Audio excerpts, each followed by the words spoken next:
What up, what up, what up, what up, what up? Doing an audio test, see what I can hear, what I can't hear right now, get all that out of the way. That good stuff. Got a green screen. I don't know if anybody noticed. Hopefully y'all notice. Please notice. Notice me. Notice. Please notice me.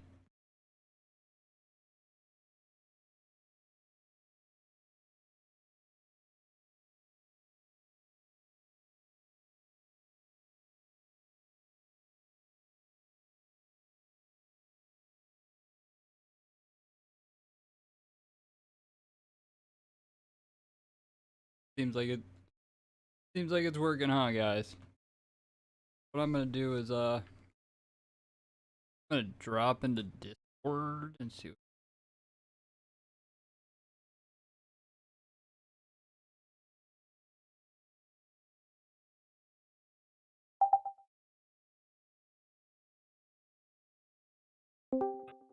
What up? Hello? What up? Shit. Got my green screen set up.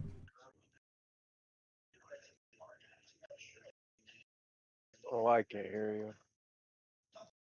You can't hear me? One second, I'm in a mission. I'll fix my Discord so.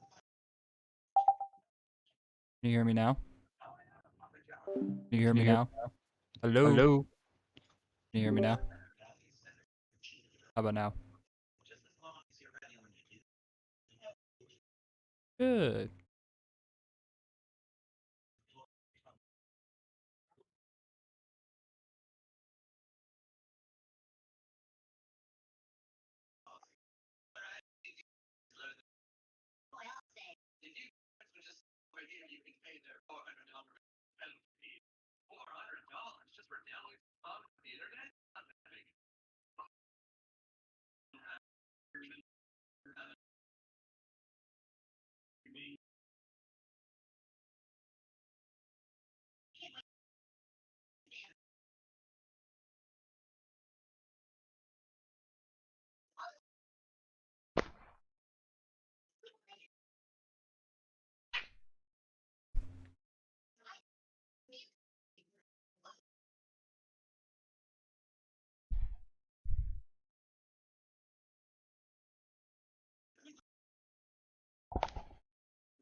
Can you hear me? Yep.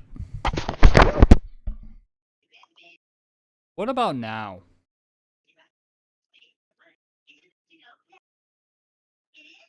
Hello?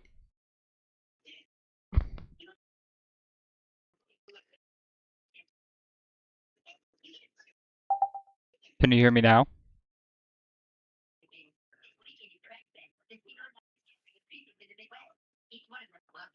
Can you hear me now? Get in!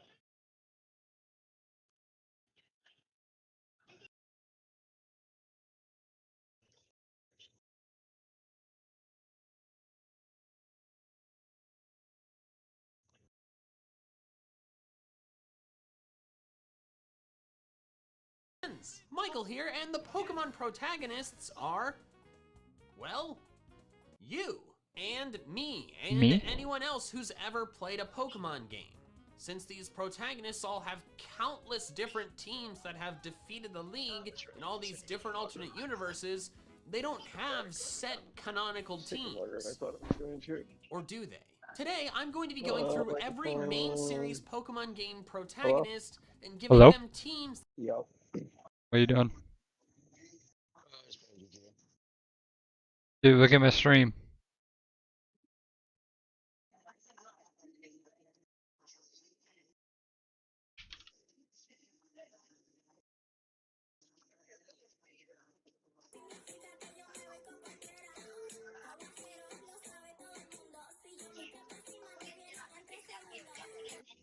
See my stream?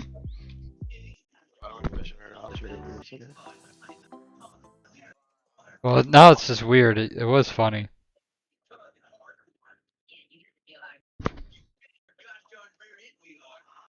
Trying to lose the cops, dog. You would. You would try to lose the cops.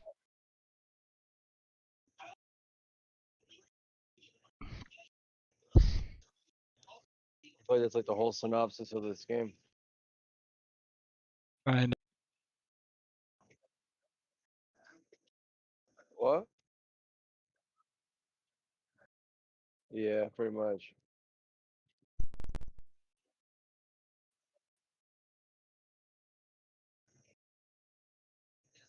I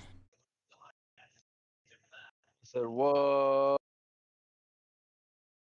I've been doing everything I can. But there never being nothing. Everything I'm in my band. Have you heard the song "Wishing Well"? By who? um, Juice WRLD. Is it off his new album? I think so. It's dude. It's like literally like him like talking about like having. I don't know. I'm like, wow, this is like too much, kind of. Like, he's like talking about like the pills made him. Without the pills, he'd be nothing. Like, damn, dog.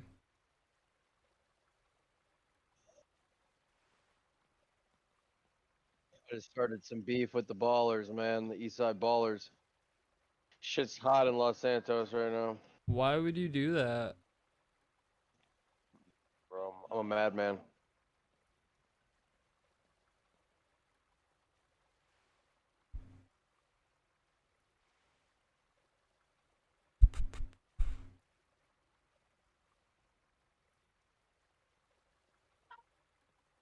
I say the N word a lot in this game.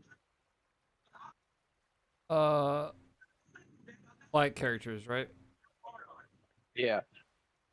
I feel like that doesn't excuse it though, because it's written by like a bunch of white guys. I don't know. It is what it is.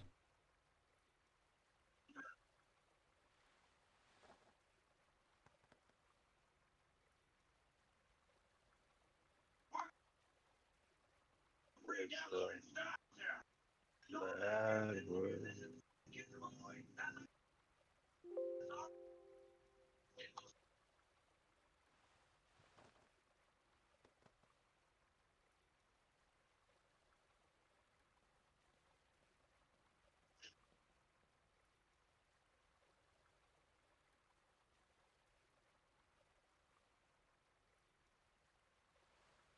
What a wonderful world.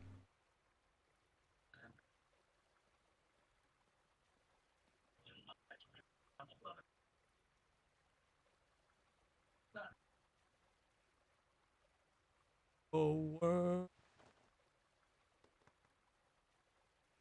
Yeah, yeah, yeah, yeah.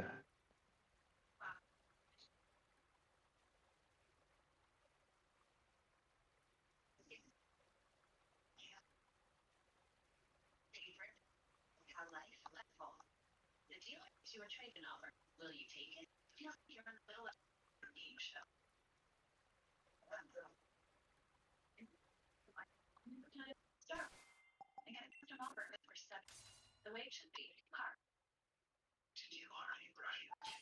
you ever beat Grand Theft Auto? Yeah.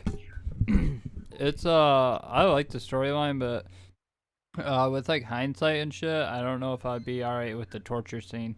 Yeah, there's a torture scene. There's a torture scene you have to participate in.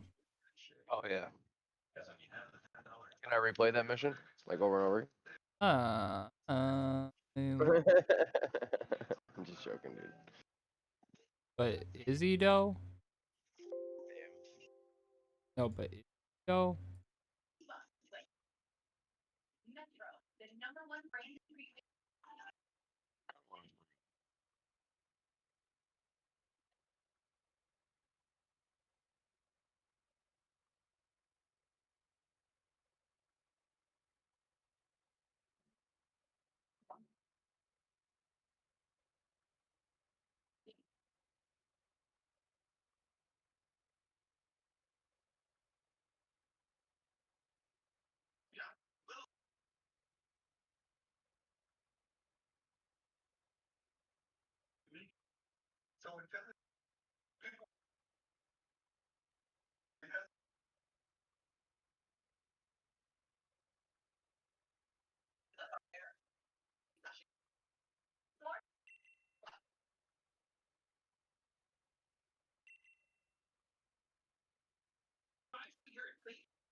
Sometimes I just gotta go for a drive in GTA to really clear my head. You know what I mean?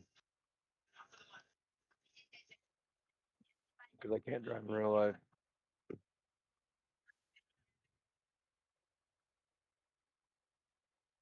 How was work today, bub?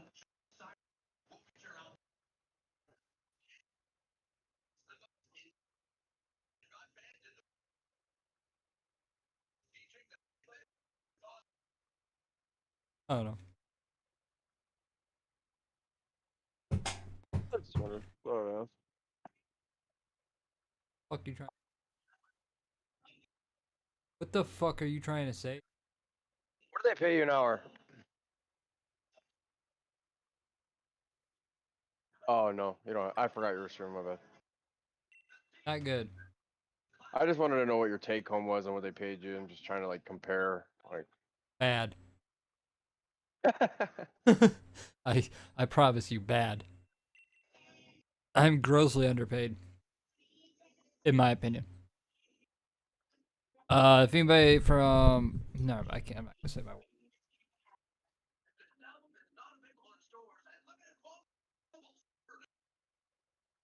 privacy.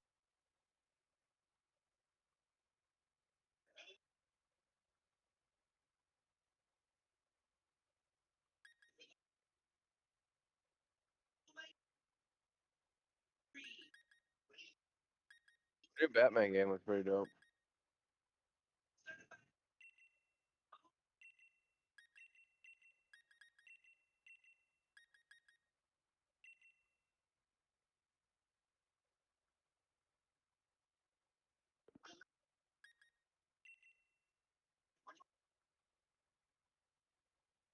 I actually like really prefer playing this on mouse and keyboard.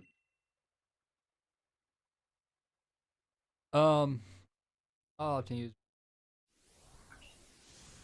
I thought it was you guys that were saying that you want to use it for because of the driving, but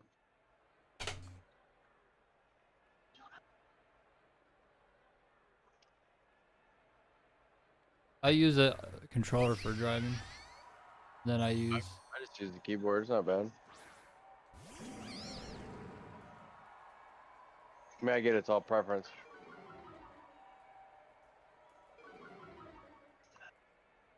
Yeah. What a wonderful fresh. Here at the International Pokemon Duel of Pokemon Dueling.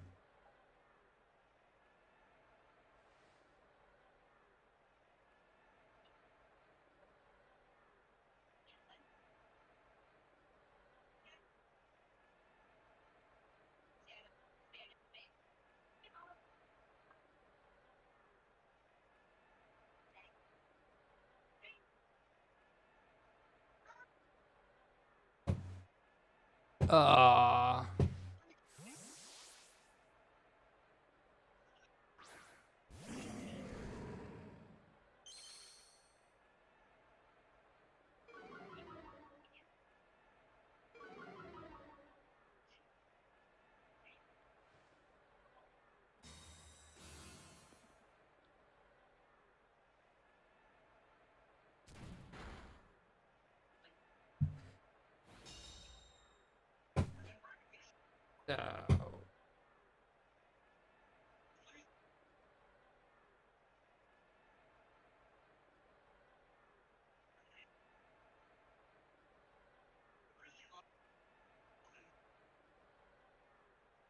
Oh no! Of course. Oh fucking course.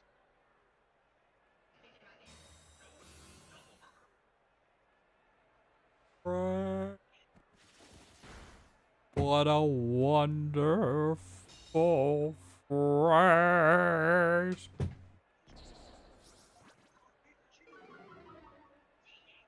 God damn it! I was leading the race the whole fucking time, and I lose the last second.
Swap out the old Pokemans for the Incineroar, get the Intimidate off, drop his attack down a level.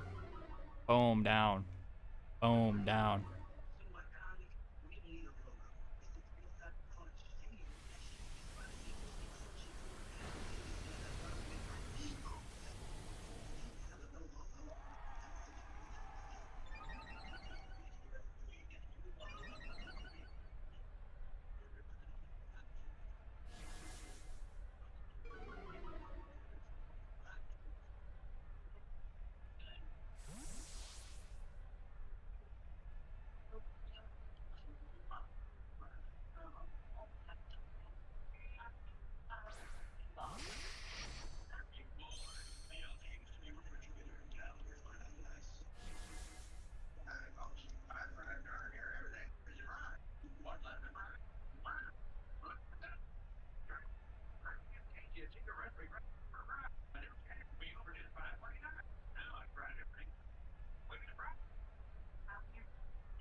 that I think make the most sense for them. I'm gonna try to fill them with as much canonical, official Pokemon as possible, but there are gonna be several situations where I just kind of have to go with something that I think makes the most fit. And let's dive into. Protagonist is Red, every single main series Pokemon protagonist. The first protagonist is Red, the one with the most amount of appearances in games where he is not the protagonist. Therefore, he has a ton of existing official teams. His Gen 2 team is Pikachu, Espeon, Snorlax, Venusaur, Charizard, and Blastoise. His Gen 4 team swaps in Lapras for Espeon. He then has this same squad of 6 for Gen 5 and the Alola games, but then Let's Go changes it up and swaps in Machamp and Arcanine for Blastoise and Charizard. Then in Pokemon Origins, he beats the league with Charizard, Lapras, Jolteon, Persian, Scyther, and Dodrio, a team that's almost completely different from the other ones. Then in the Pokemon Adventures manga, he has Poliwrath, Venusaur, Pikachu, Snorlax, Gyarados, and Aerodactyl. I should note about the manga though, the Adventures manga is a wildly different universe than what we're used to in the main series games or even the anime. Red doesn't defeat the Elite Four and then his rival like in the games, he just partakes in a tournament, much like in the anime, and wins. There's also other crazy stuff that happens like frickin' Zap Malkuno, which, side note, I have a fun video about if you want to hear the story of what the heck that even was. What I'm trying to say here is that since the Adventures manga universe is so incredibly different, I'm not going to take it into account as much as I will other sources. But back to Red's team, clearly I have a lot of Pokemon to pick from. But the first and biggest decision is which starter or starters do I give him? In most of his main series appearances, he has all three, Venusaur, Charizard, and Blastoise. My understanding of the reasoning for him having these three Pokemon, plus Pikachu, is to represent everyone who played a game in Gen 1. He has all possible Gen 1 starters, so he's not representing some people over the other. The fallout of this, though, is that the rival Blue, when you fight him in Gen 2 or Gen 4 or other games, he doesn't have a Kanto starter at all. But as the traditional story of the Gen 1 events goes, he does have a starter, the one that's strong against Reds. There are several instances where Red does have just one specific Kanto starter, though. In the Adventures manga and Let's Go and some early art depictions of him, he has Venusaur. But then he has Charizard in Pokemon Origins and Pokemon Masters. Him having either Charizard or Venusaur, I think is intentional due to how it works with the box arts of Gen 1. If Red goes with Venusaur, then Blue, whose name is Green in Japan, goes with Charizard. And therefore you have the two box art Pokemon for Red and Green. If Red goes with Charizard, then Blue goes with Blastoise, which then of course are the box art Pokemon for the Western Gen 1 games, Red and Blue. To my knowledge, we never see Red have just a member of the Blastoise line and no other starters, because that means Blue would have Venusaur, and Blastoise and Venusaur were never version pair Pokemon. But anyways, the choice between giving Red all three starters or just one is difficult, but I'm leaning more toward giving him just one starter.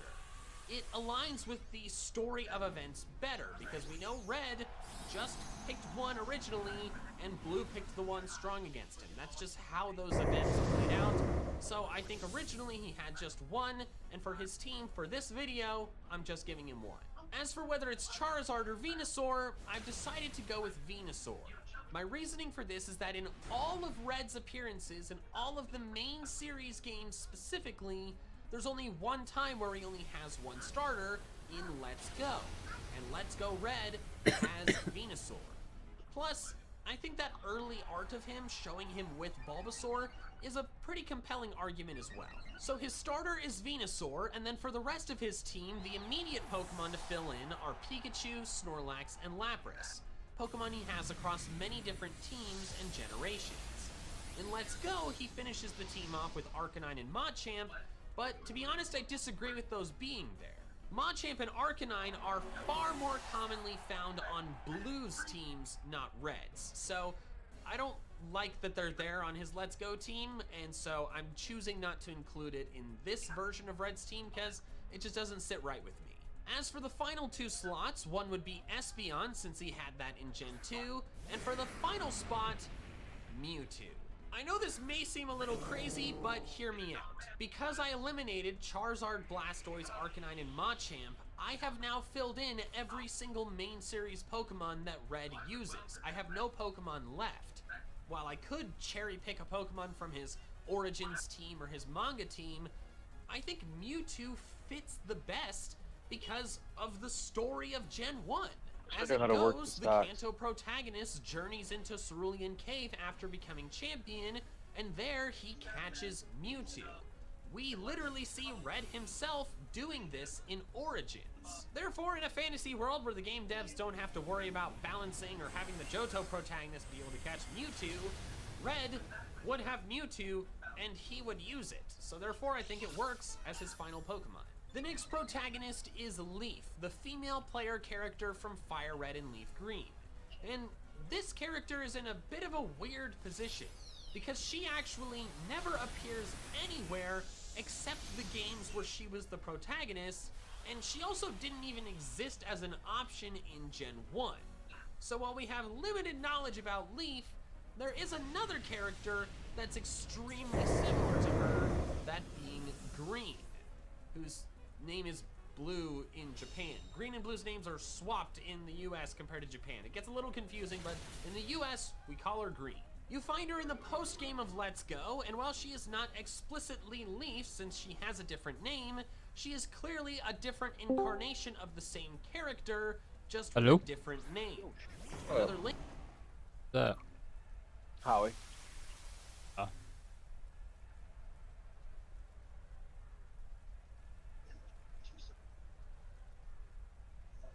Dude, FedEx is so much shittier than UPS.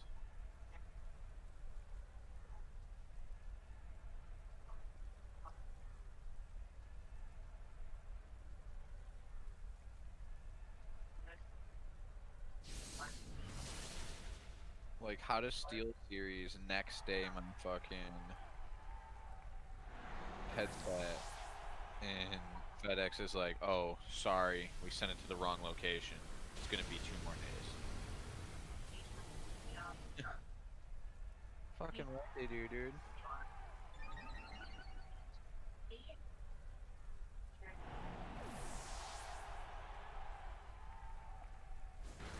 Like, I get it, people make mistakes, but you can't like expedite that on your end, FedEx? Like, now that you've recognized that you made a mistake? Not like their ship. Right? Trash.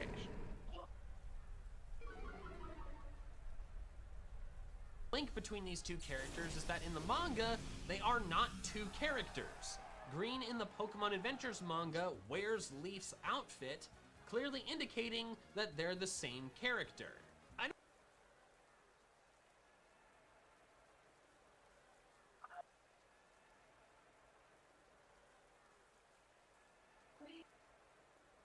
What you guys playing?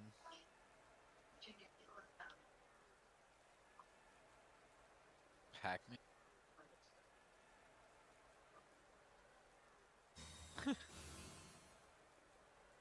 Quite different. For some reason, I judge you less for Pokemon.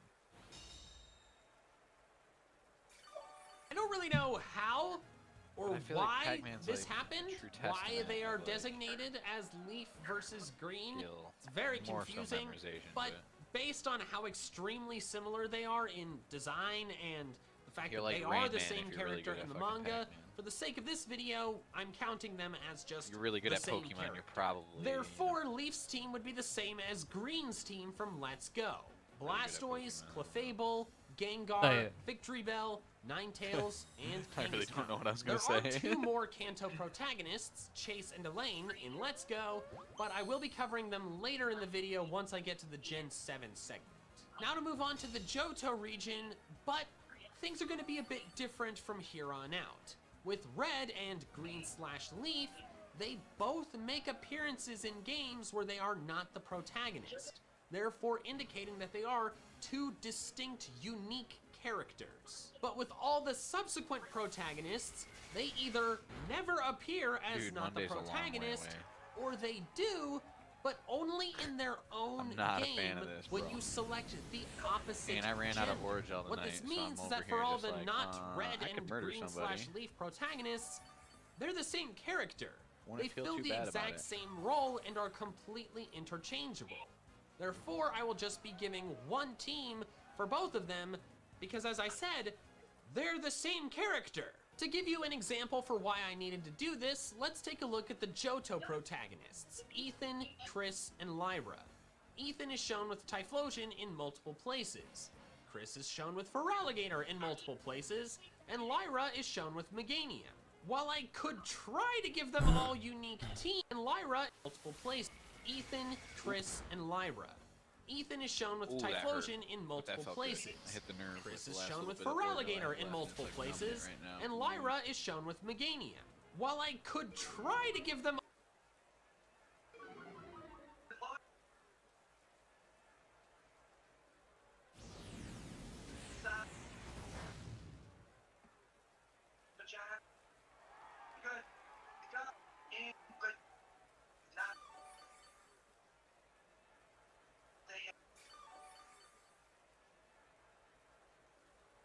You streaming?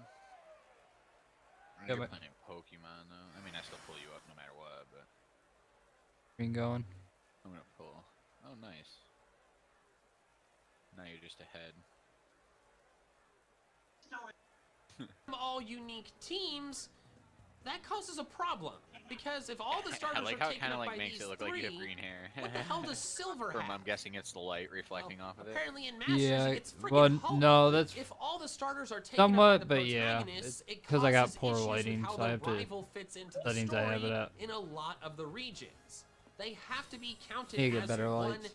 entity, Rocket. since only one of them actually carries out the events of a particular region.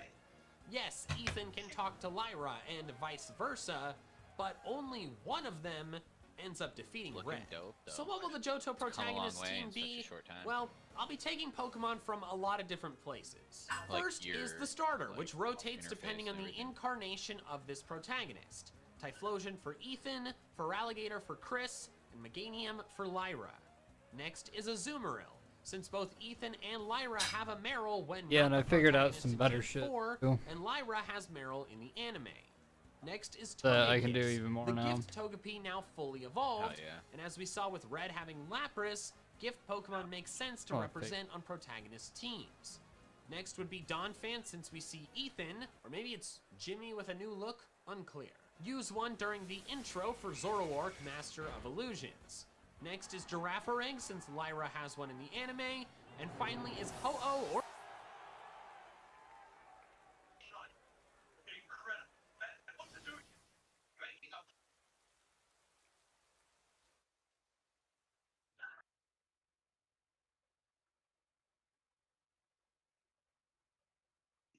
into this predicament, don't we? What is the thing we've all... Yes, time... Drug.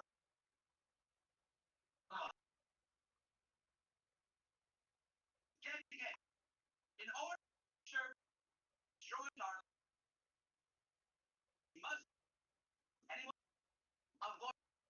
Anyone?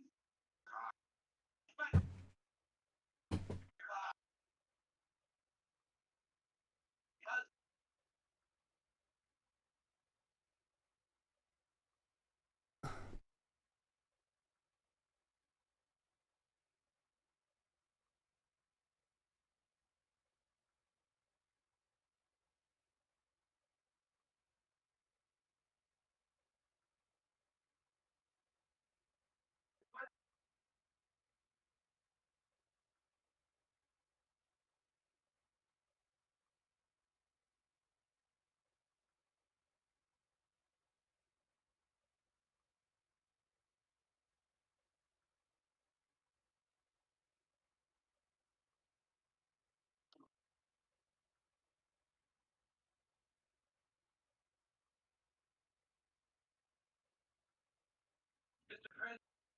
That's the result.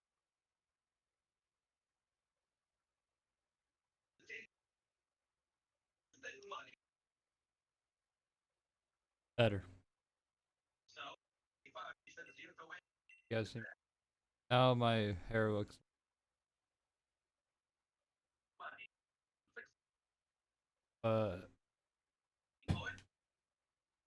Fix it. Just Oh no, that does look a lot more crispy.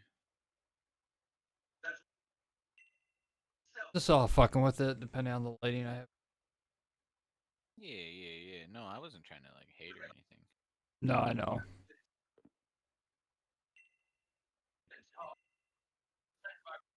The fuck is New World? I heard about a dope new game that Is it called New World? Outrunners. Or their newest pop. I don't know what this game Dude. is. Outriders? Sound like the top thing for me.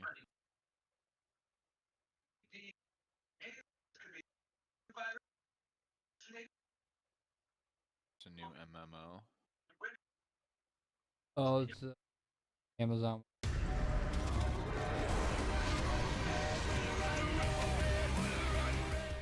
I gotta go check on the sisters, dude. We awoke from one nightmare into another. Not on our dying Earth, but somewhere much worse.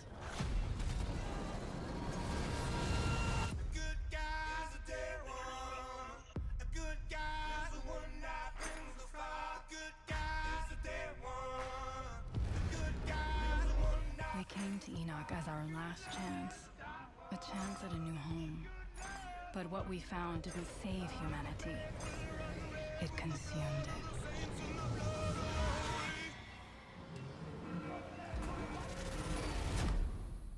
We awoke changed. The anomaly unleashed within us. Burning with power. Impossible power. I think it's like 3v3 players, and it's like in the trenches, and you're like doing all kinds of crazy shit. I was listening to somebody talk about it, and like they're normally pretty critical, and they actually said this one was decent. Or this game's pretty decent. There's different classes. Looks like the map's like Enoch pretty robs big. us and of our shit. humanity, yet gives us so much more. Each step taking us further from what we were, and closer to what we must become. BRB.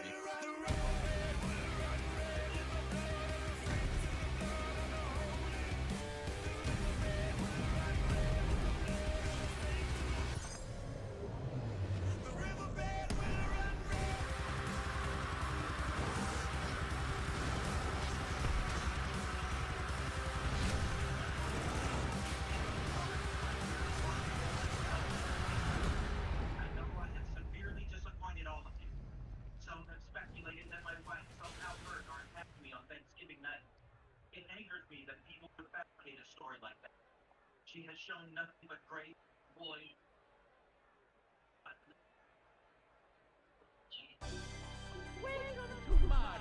Mario Kart.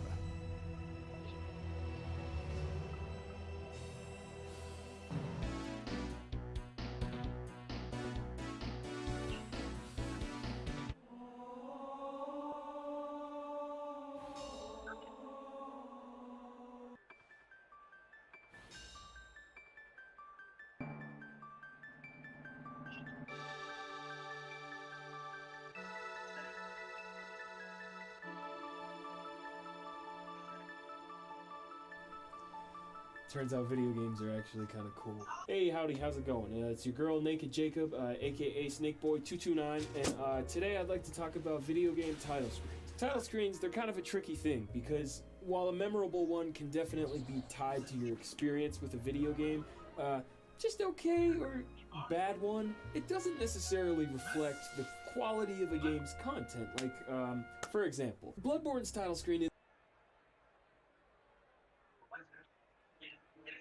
or Lugia, or Suicune, depending on the version of events. None of these characters are ever seen actually possessing a legend, but in my opinion, if a protagonist has to fight a legendary as part of the story, then it should be assumed that they catch it. Post-game legendaries don't count because those are totally optional. I'm just talking about legendaries you have to battle and have the chance to catch during the main story. The only exception is Red with Mewtwo because that's always tacked on to the Kanto story, and hell, we see Red literally catch it. One last thing I should mention before I move on from the Johto protagonists though is that in Heart Gold and Soul Silver, Ethan or Lyra, depending on who you're playing as, mentions having 4 Pokemon that I did not put onto this team. Tauros, Tangela, Bulbasaur, and Porygon, depending on where you call them and they say something on the Pokegear or something like that. I could have included these, but I just personally didn't think they fit as well. So we can say that they have them as backup Pokemon in the box or something. Now we can move on to the Hoenn games, the protagonists being Brendan and May. And once again, these characters are interchangeable. One of them is the protagonist, and one of them is the rival. Which one is which just depends on the version of events you go with. First is the starter pick, and Brendan's is Sceptile. Brendan is seen with Sceptile in Pokemon Generations, Pokemon Masters, and the ORAS animated trailer, and he's only seen with other starters in one of his brief anime cameos and in old art from the Ruby Sapphire guidebook. May's is harder to pin down.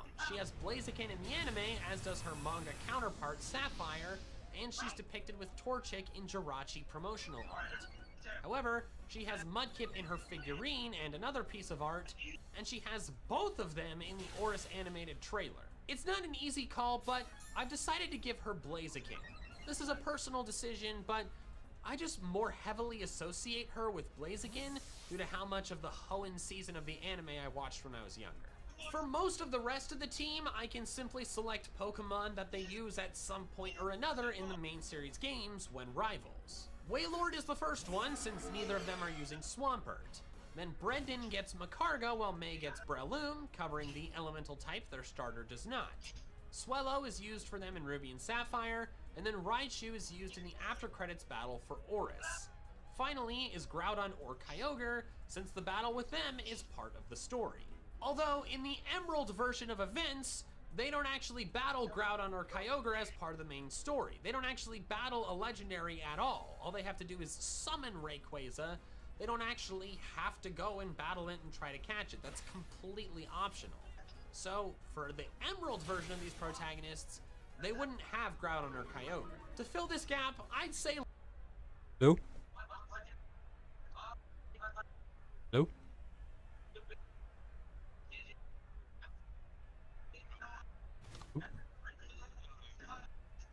You guys trying a game or something?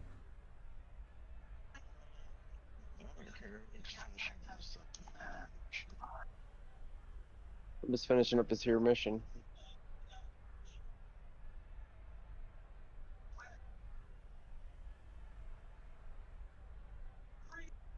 Ludicolo. It obviously overlaps types, but Emerald, Brendan, and May have Ludicolo even if they chose Swampert, and I liked Ludicolo, so they get to have one. Next is Sinnoh, the protagonist being Lucas and Dawn. First, we have to designate starters, but this decision is honestly pretty tough, because ideally I can have Lucas with one of them, Dawn with another, and Barry with another. But that's not as easy as it may seem. Barry is most often seen with Empoleon, having it in the anime and Pokemon Masters. But then his Adventures manga counterpart Pearl has Infernape. Dawn has Piplup in the anime, but then Turtwig in Masters. Lucas is never seen anywhere with a specific starter, even including this Battle Frontier art where he has none. But it's implied he has Empoleon due to Dawn having Infernape, and Barry having Torterra, starters we don't see them having anywhere else. In short, it's a mess. I think the best solution is to give Barry Empoleon because we see him with Empoleon more often than either of the other two starters. That means that Dawn / Lucas has Infernape, since Barry is supposed to have the starter that is strong against the protagonist's starter. Then Dawn / Lucas, whichever one ends up as not the protagonist in any given universe, ends up with Torterra. The next members after Infernape are Clefable and Alakazam, fully evolved forms for the Pokemon Lucas and Dawn, used in one of the multi-battles against Team Galactic. Next is Magmortar, the only Pokemon Lucas has ever been seen using outside of the main series. Next is Lucario, the evolved form of the Riolu egg given at Iron Island. And finally is Dialga, Palkia, or Giratina, depending on the game and the version of events. Next is the pair of Unova protagonists, Hilbert and Hilda, and these once again have to be the same entity. As the Black and White story goes, the protagonist has one starter, then Cheren has the starter strong against that one, while Bianca has the one weak against that. If Hilbert and Hilda are two different characters, that's then 4 people who have to have starters, and that just doesn't work. Hilbert, Hilda, same person. As for which one of them tends to have which starter, the choice is not easy, because Hilda is most often seen with Tepig / Emboar, but then that means Bianca would have Serperior, a starter she is literally never seen with, to my knowledge. But I think that's just something we're gonna have to live with. So for the sake of simplicity, I'm just giving Hilbert or Hilda their Masters starter. Hilbert's starter is Samurott in Masters, and Hilda's is Emboar, which she also has in her figurine. Then would be Reshiram or Zekrom, depending on the version of events that played out. After these two though, we have to get more creative, because Hilbert and Hilda don't really appear anywhere as not the protagonist. Well, that's not completely true. They're multi-battle partners in the battle subway, but their list of potential Pokemon they can use is a mile long, so it's not super helpful. I probably will pick some Pokemon from this list, but I'm not going to populate the rest of their team with exclusively Pokemon from that list. The next member I think they should have is the Elemental Monkey strong against the starter, the gift one from the Dream Yard, so Simisage for Hilbert and Simipour for Hilda. Then would be Volcarona, either the evolved egg received on Route 18 or the one found in Relic Castle. Finally would be Archeops and Beartic. These are Pokemon they use in the battle subway with the most amount of different sets, Archeops having 4 and Beartic having 3, and neither of them overlap with any Pokemon on Cheren's or Bianca's teams, or with any existing typings they already have. Next are the other protagonists, Nate and Rosa, and their starter choices are made more clear. Nate has Emboar, as seen in the Black 2 White 2 animated trailer, and Rosa has Serperior, seen in that trailer as well, also in Masters, and in her figurine, leaving Q with Samurott. As multi-battle partners outside the battle subway, they have the Elemental Monkey that's weak to their starter, so Nate has Simisage and Rosa has Simipour. Next are Lucario and Arcanine, 2 Pokemon Nate uses in the Black 2 White 2 animated trailer. Finally are Zoroark and Sawsbuck, the evolved forms of 2 gift Pokemon received during the Black 2 White 2 story. Remember, Lapras and honestly Espeon 2 set a precedent on Red's team for gift Pokemon making sense, so that's why I'm going with the gift Pokemon here. Also remember that during the story of Black 2 and White 2, the protagonist doesn't actually have the chance to catch Kyurem or Zekrom or Reshiram until after defeating the League, so therefore it's more optional and I'm not going with that here. Now on to the Kalos protagonists, Calem and Serena. Now these two serve as rivals in their respective games when they are not the protagonist, so it's easier to fill out their teams. However, I'm not just going to make it flat out their rival teams, because there are Pokemon that they would obtain in the main story as the protagonist that makes sense to go in there. Calem's starter is Chestnut, as seen in Generations. Serena's is Delphox, as seen in Masters, her figurine, and the anime. Next would be the Kanto starter, strong against their Kalos starter, since Calem has Charizard in Generations, meaning Serena would have Blastoise. Next is Xerneas or Yveltal, depending on the version of events. After that would be Meowstic, Altaria, and Mega Absol, Pokemon from their squads when rivals. The gender of the Meowstic matches the gender of the protagonist. Now on to the Alola protagonists, Elio and Celine. Protagonist names I've heard a very few number of times, because they have literally no appearances anywhere as not the protagonist. They're not the rival if you choose the other gender. They don't show up anywhere but their own games, so it's really tough to fill their teams. Or is it? The first tricky part is that there's not really a clear starter for either of them. Most art featuring Elio and Celine shows all 3 starters, not just one. There are a few instances of them having just one, like Elio with Decidueye, Elio with Incineroar, Celine with Rowlet, or Celine with the 2 that are not Rowlet. However, there is a more clear starter for Hau, that being Decidueye, since he has it in the anime. Hau has the starter weak to the protagonist, which means the starter for Elio and Celine would be Incineroar. This means the art for Team Rainbow Rocket literally gives us an entire team for Elio and Celine. Incineroar, Toucannon, Dusk Lycanroc, Zarina, Alolan Ninetales, and Alolan Raichu. I should note though that for the Sun and Moon version of events, Solgaleo or Lunala would swap in for one of them, probably Alolan Raichu due to the type overlap, while Necrozma would swap in for the Ultra version of events. Next are the Let's Go protagonists, Chase and Elaine. First is their starter, Pikachu or Eevee. Chase is more often shown with Pikachu, while Elaine is more often shown with Eevee, but they can be interchanged. Next are all 3 Kanto starters. Chase is shown with Charizard, and since Red was not given all 3 in this video, I think it makes sense to give these Kanto protagonists all 3. After all, in the Let's Go universe, it's much more easy to get all 3 of them. The only way to get all 3 of them without trading in all the other Kanto games is if you play Yellow. Whereas in Let's Go, you get all 3 Kanto starters every time due to gifts, and also they spawn in the wild. The last 2 slots are tough to fill though, because they don't canonically have any other Pokemon.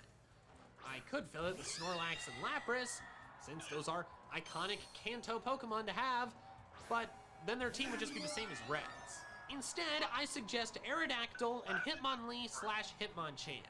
These are other relatively iconic Kanto Pokemon obtained in ways that are not simply catching them in the grass, at least prior to Let's Go, and I think they fill out the team nicely. They're not canon or anything, but they work well in my opinion. The final protagonists are Victor and Gloria, the Sword and Shield protagonists. And these ones have nothing. Well, not nothing, just very, very little. They don't appear as not the protagonist as of now, and the art of them doesn't really tend to show them with Pokemon specifically. The first I could find is the Pokemon Camp art, which is so chock full of Pokemon that I can't really know which one belongs to who. The next is this gym art of Victor about to face Milo, and Victor has Scorbunny here. And that's it. They do have manga counterparts whose names have not been translated yet, so I'm not gonna try to pronounce it because I know I'll butcher them. But their teams are sad? Like, Gloria's manga counterpart lost her entire team of 6 Pokemon after encountering illusions of Zacian and Zamazenta. And that's like the quest of the manga is to try to get him back, which is just like, god dang, dude. So instead of using that, I'm just gonna get creative. First is Cinderace, since we have that art of Victor using Scorbunny. Then is Zacian or Zamazenta, depending on the version of events. I know it's a post-game legendary encounter that is technically optional, but it's a post-game story. You know, it's not just like poking into a cave. And also, I'm desperate, okay? Next is Toxtricity, the evolved up gift Toxel from the daycare. Then is Centiskorch, the evolved up Sizzlipede caught during the Motostoke Gym Challenge. Next is Boltund, found on an early route and not used by other main characters that you actually battle. And finally is Urshifu. I know the Isle of Armor is totally optional and a lot of players can't even access it because they don't have the DLC, but it is an in-universe story and the things that happen there are canon, so it's a canon story Pokemon that this character got. And like I said, I'm desperate, so I think it works. But there we go, that's teams for all the protagonists. Thank you guys so much for watching, and an extra special thanks to my patrons over on Patreon who are helping support the channel independent of fluctuating YouTube ad rates. If you want to help support the same way, the link is in the description below.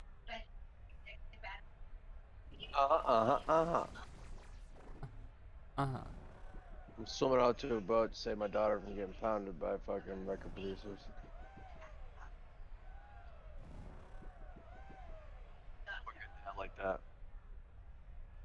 That is good dad of you.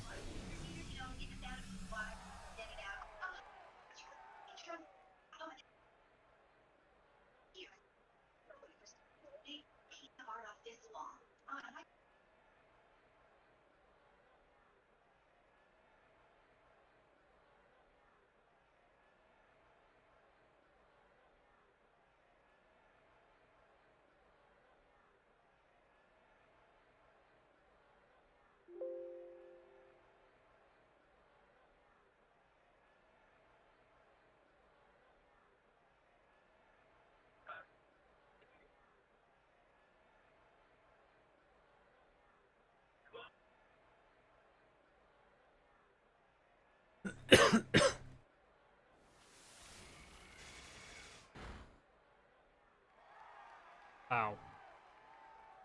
Anus kisser.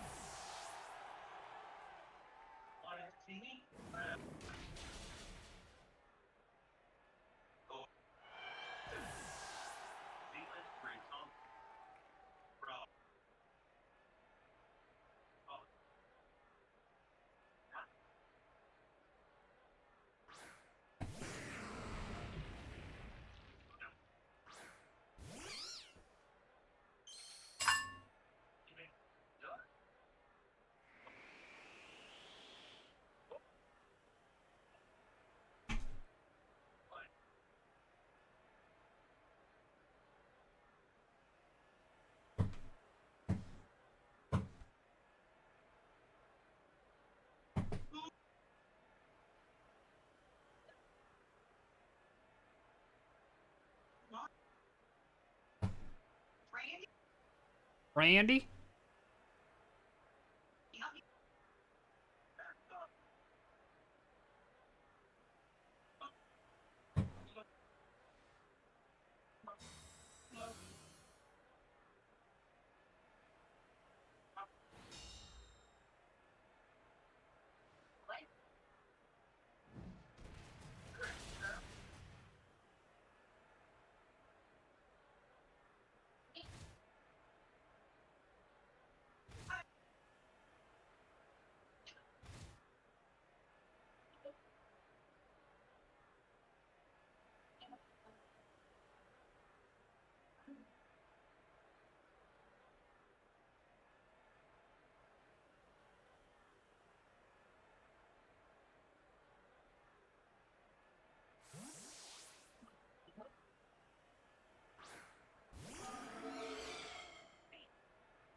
Mike, Your mama's ass.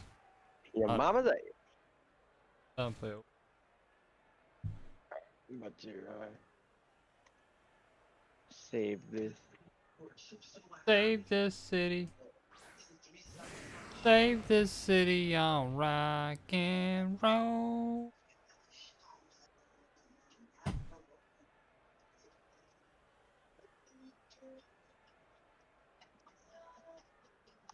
What I gotta do? Go to my safe house. We gonna save this city.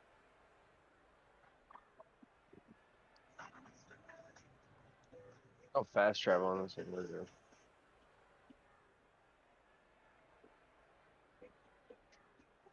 Nothing fast about the travel. No. You can take a cab so you don't have to drive yourself, but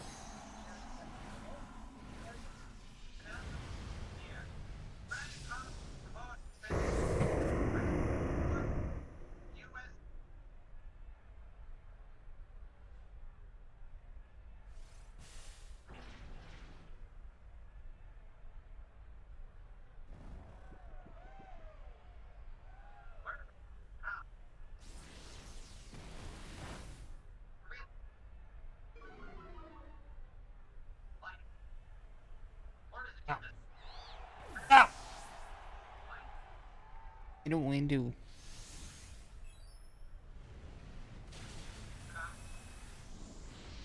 Crazy. I literally have been to this pier before. Dude, it's not a real place.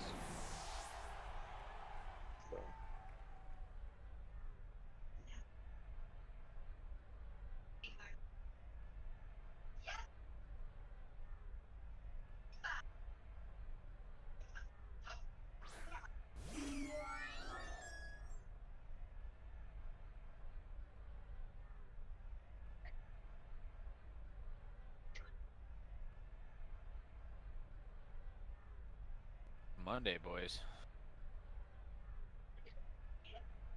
What? My tooth. I don't know what I'm gonna do, but I don't think I'm gonna make it a Monday.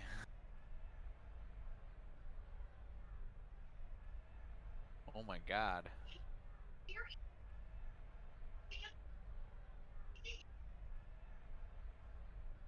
Kit Kat, I get it, you're needy. I'm in pain. I just want to try and game and like pray to God that it takes my mind off this fucking tooth pain. Holy shit. Did you have thoughts of just yanking it out, Mike, when you were going through this? Quite a bit of suicide. you're considering suicide? Yeah. I'm thinking about just yanking it out, dude. Grabbing some pliers, This is like the worst pain I ever felt. go buy some come get you.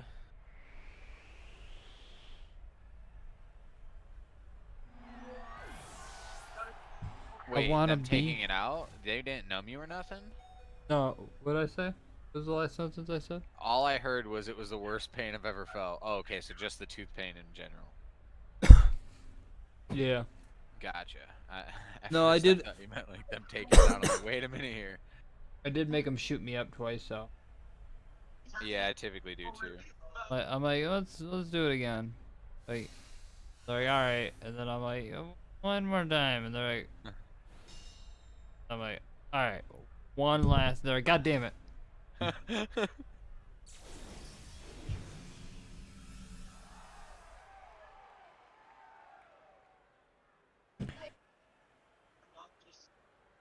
I had one time that I didn't numb like at all in my life. They shot me like 5 times, and then they just decided they were gonna put me down with like laughing gas or whatever. But the guy's like, we'll just start operating on it. And I'm like, no, the fuck you won't. And he's like, why? And I'm like, because if I go like this and I like bit down on my teeth like hard so you could hear it like loud, like, and he's like, yeah. And I'm like, I can feel that. And he goes, oh yeah, this would hurt. And I'm like, uh-huh. Like, no, we're not playing that game. I pee in this tea bottle? Only one way to find out. Only one way to find out.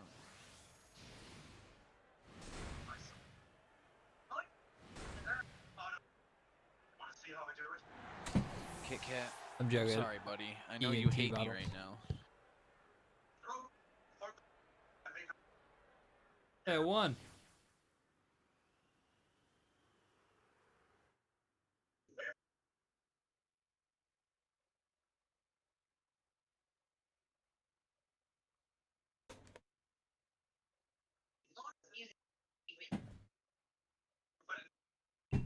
What are we getting on?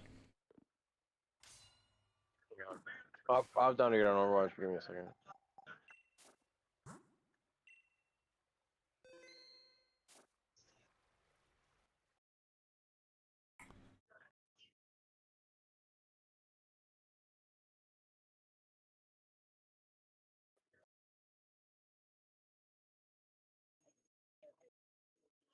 I think gold 2.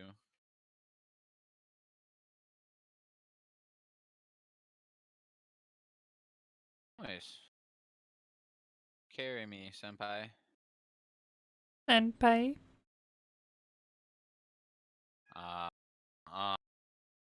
I'm Immortal 3, and then when I say carry me, you're like, I haven't chillin' rated, and I'm just not gonna try. He had spike. Senpai.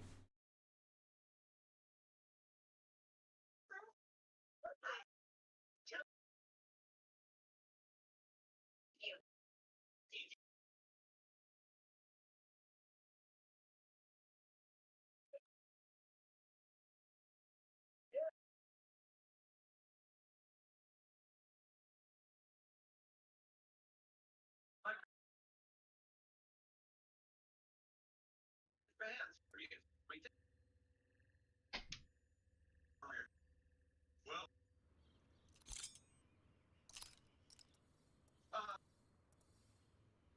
yours, females, this me, Yeah, audio. Microphone.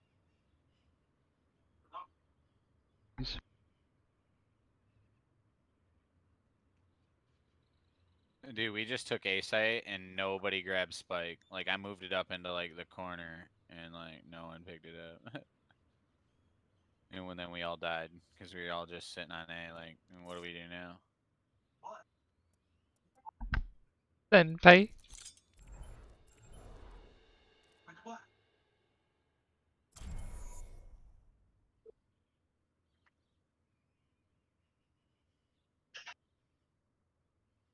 Why the shooters run so much faster than me? I don't understand. My bad, Finks. My bad. Tasty and secret recipe fries. I never care.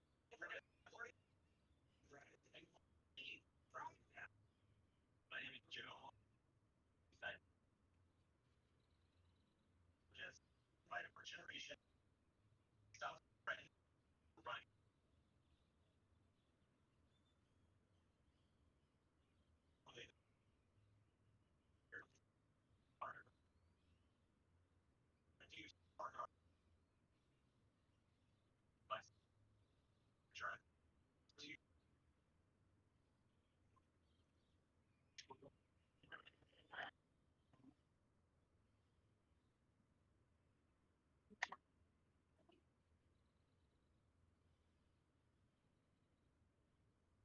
Fuck.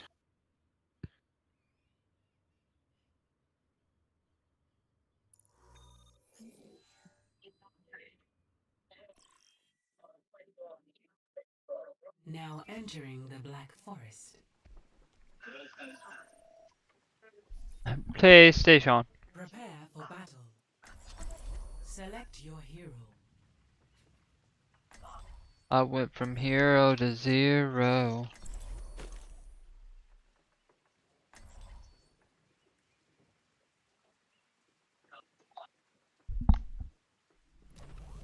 We're all soldiers 3, now. 2, 1.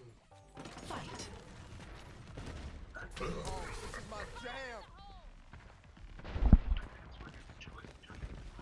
I was getting choppy. Come here and get refreshed. I could use some assistance. Enemy eliminated. Enemy eliminated. Get over here and drink up. Double winner. Score I'm not your father. 1-0. Stop. Prepare for battle. What up? Select. What check out my stream, QCat13. I got a It's not great. Doug. I got a green screen. I'm moving. Yeah. I You have told me internet. this. First Yeah. time in 3 years. Yeah, No, you're it's moving for up. sure. Nice. I'll be your BRB. I got a baby grind. One. Damn, bro. Thought you kind of were gonna be more excited for Ty there, but Moving up. fucking Howie. Ever get that feeling, deja vu?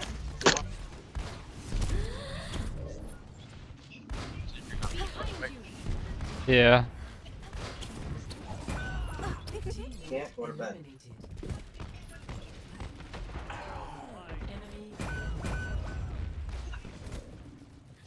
Killing.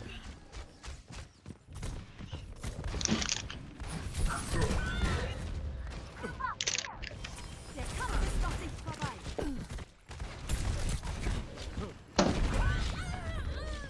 Get that.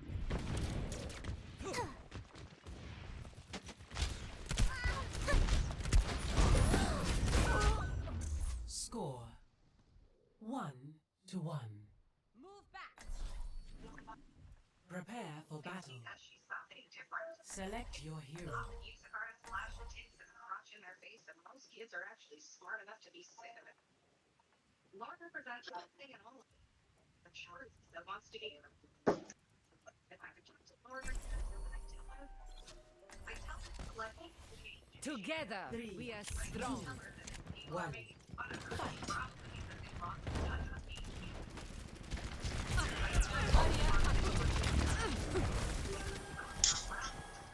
You seem to invade.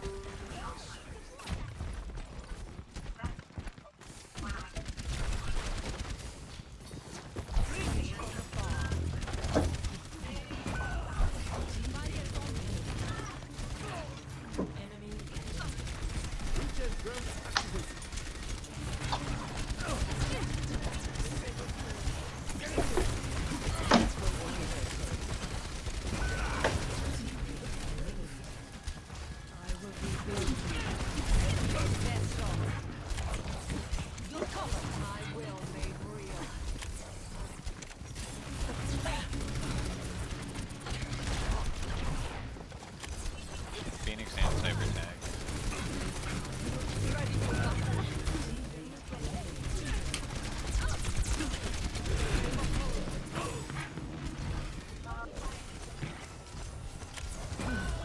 Teammate eliminated.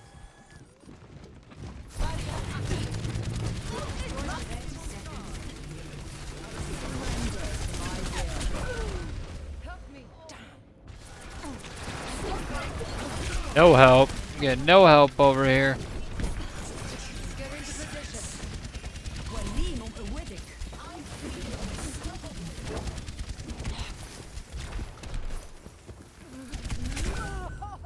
Score 1-2. Prepare for battle. Select your hero.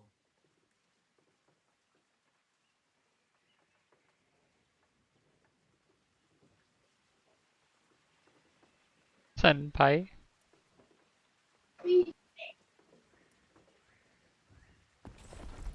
Together, we are strong. 1. Fight. Match point. I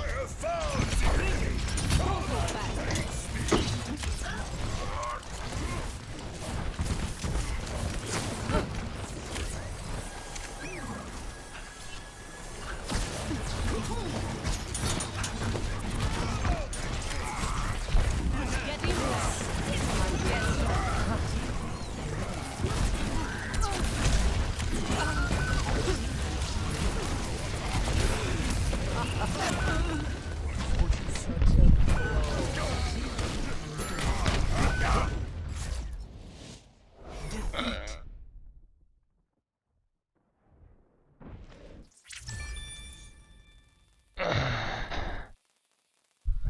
Play of the game.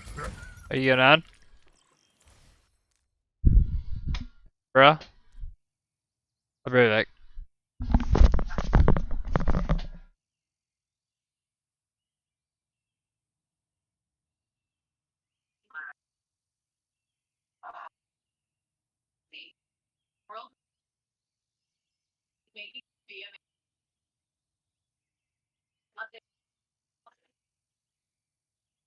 Right underneath.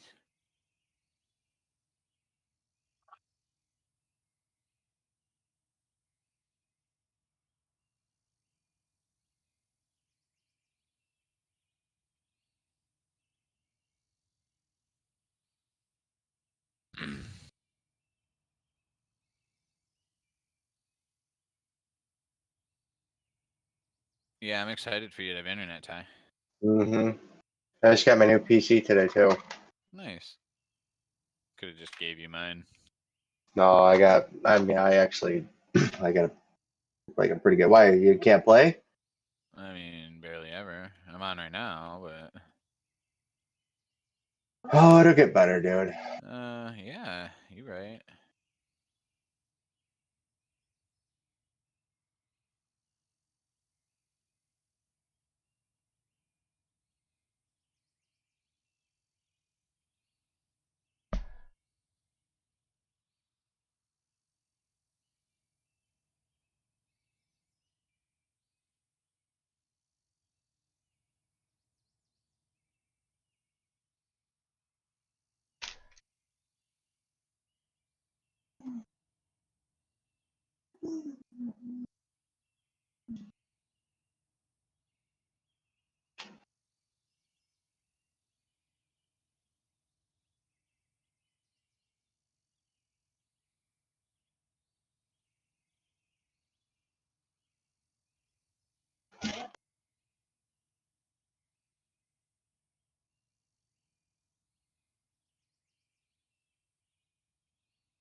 Abram, sit still.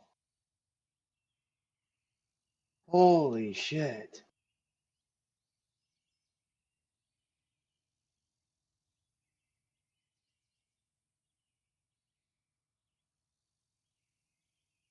Mm-hmm. Howdy. What up? Mike here? I haven't heard him talk in a minute. You could check his stream.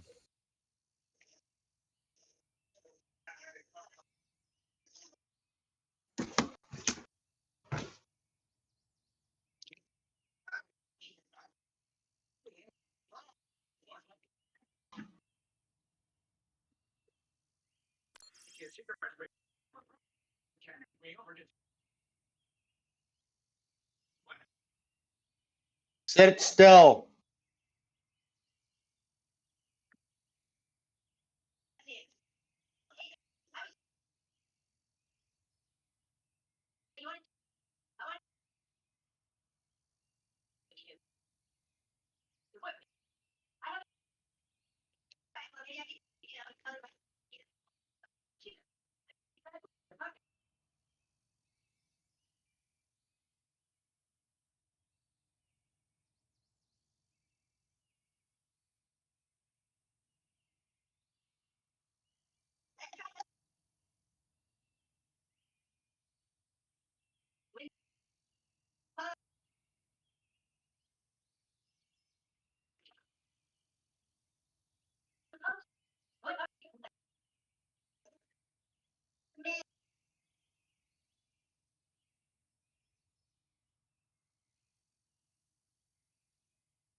He looks clear.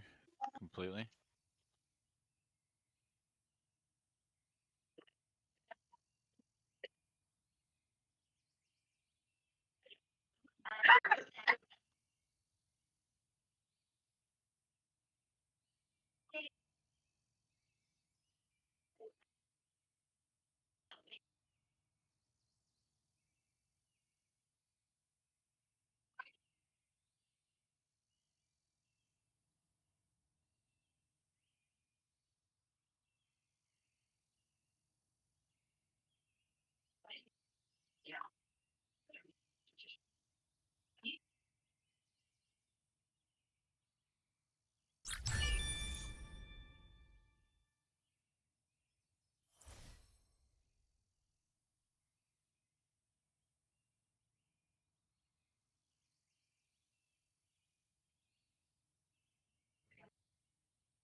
You are an amazing.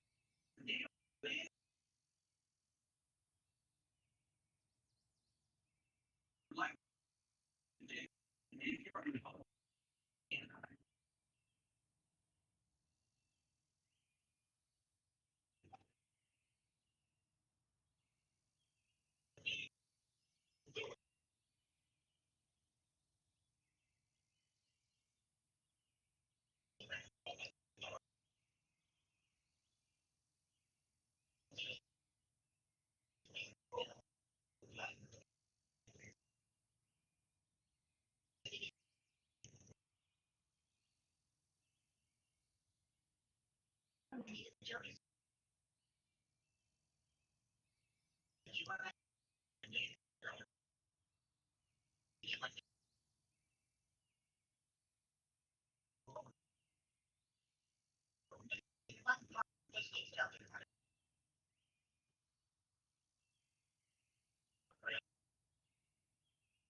Let's go away.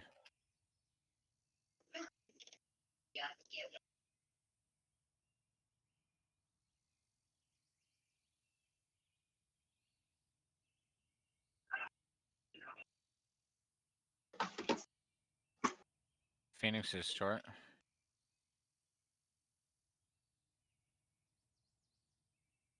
Wow. Playing like poop.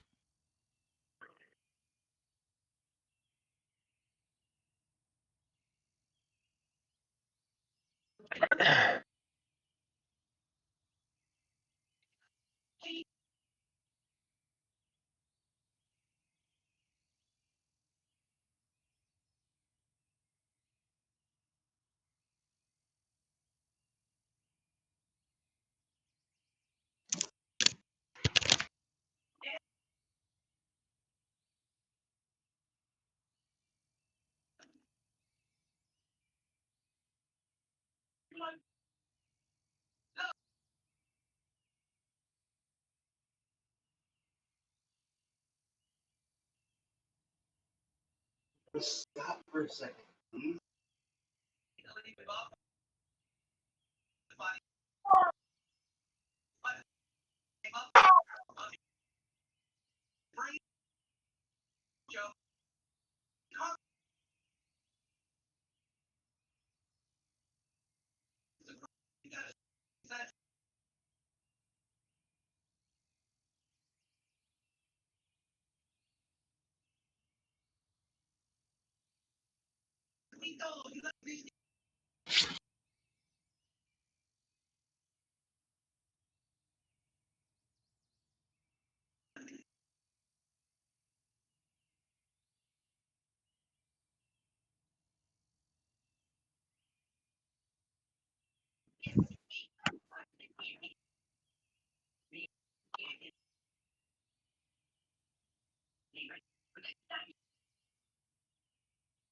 I'm not even like seeing nobody half the time. We're just steamrolling these kids.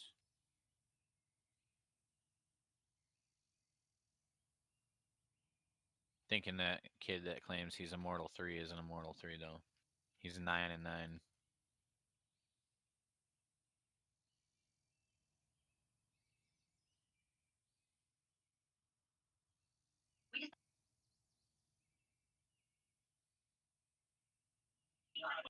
Hmm. Oh.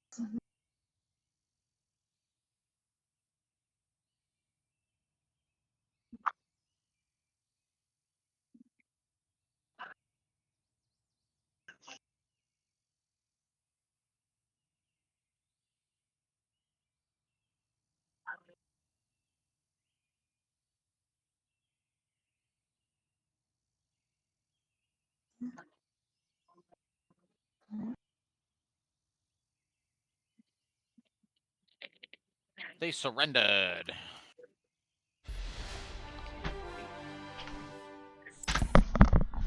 Sorry, I had to go find some cats. What are we doing? You guys ever have a bandwich? A chicken bandwich?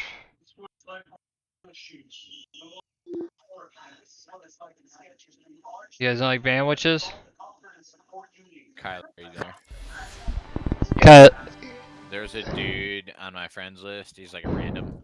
Last night, he was in a comp match 27-27, bro. Holy shit. Yeah, I wanted to know if they actually ended up like at that point. You just keep playing, I think. But like, how the hell didn't they draw sooner? Like, Sorry, I had the wrong microphone set up. You ever have a bandwich though? A chicken bandwich?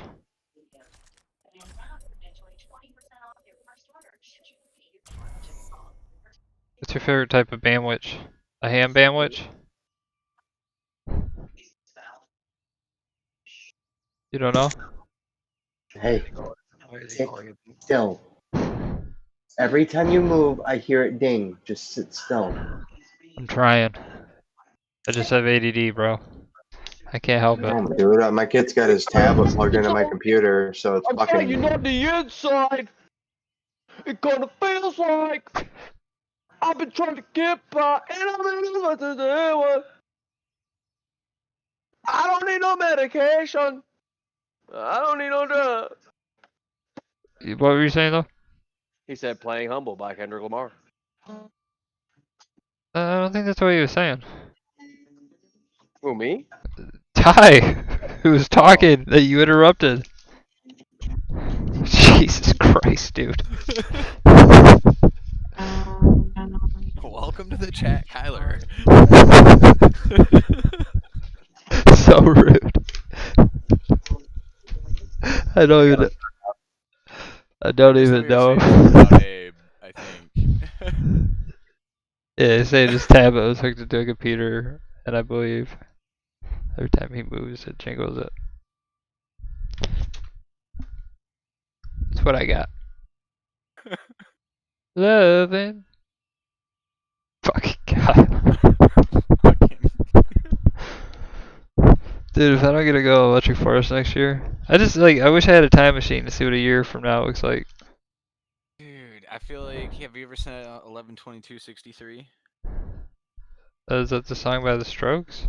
No, it's a show, Hulu original with James Franco, where he goes back in time and tries to stop Lee Harvey Oswald from killing JFK. Allegedly. Well, very much allegedly, but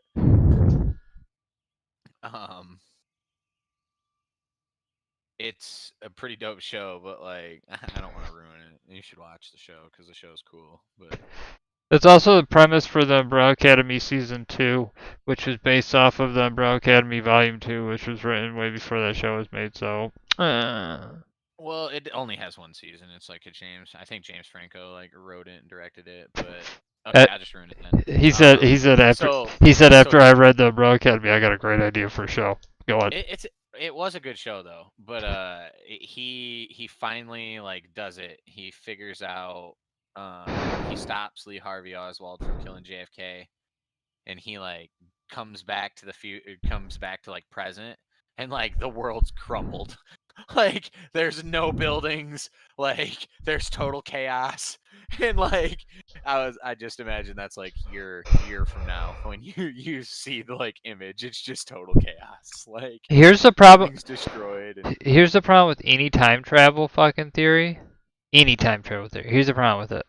Either you go ahead in the future, right, and then their germs and like their common cold would just fucking murder you instantly, or you go in the past and your germs off your body would spread and fucking just murder everybody in the past. You know what I'm saying? Like either way, like germs on humans and like how all that shit works, and viruses and shit. That, like time's not really like relevant. Like well, it is, you know what I mean? Like I don't think it's linear. I think it's like a like it's yeah, just... that's what I meant. Linear, not relative, but yeah, I gotcha. I agree too. It like it just keeps going. It doesn't. It's not like I don't know. Like, it's not a straight line. It's a dot. Yeah, exactly. So yeah, it's just like people like I don't know. They forget that like we're just a rock in space. Like like at the end of the day, like we're fortunate as fuck. We're lucky as shit. Like I don't know. I like how big my Linking Tower. Anybody want to play Overwatch for playing Overwatch? I think that like the NBA players and shit might be onto something here. Dude, I just like how much they're like, fuck this season. It doesn't mean anything. It's not a real season.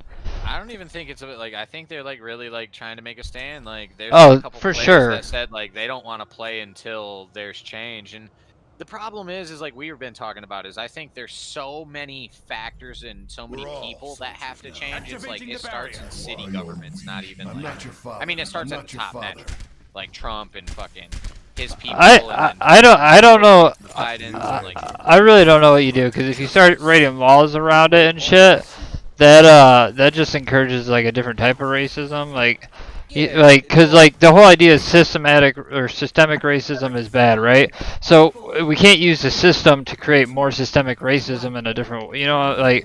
Well, no, that's why I think like we have to like refabricate the system, but you have to refabricate the system with new people, because like it's like like I was telling you the other day, like one of the scariest things that Biden says is like Trump is destroying our current government, which is like whatever, but like at the same time he wants to go back to the old government, which is not good for the people. So like I want progressive more so than like. Yeah, but I'll be. If he means like, it just means what he like. The problem with speaking broadly is like it just really depends on what he means. Because like if he means like no more executive orders and like going around like Congress and shit, I'd be like, yeah, that'd be awesome. I think it's like. I mean, he's not the man to articulate this, because he can't articulate. Right. Yeah. No, I know. But no, I don't even mean. I mean like not necessarily him, just that general like statement.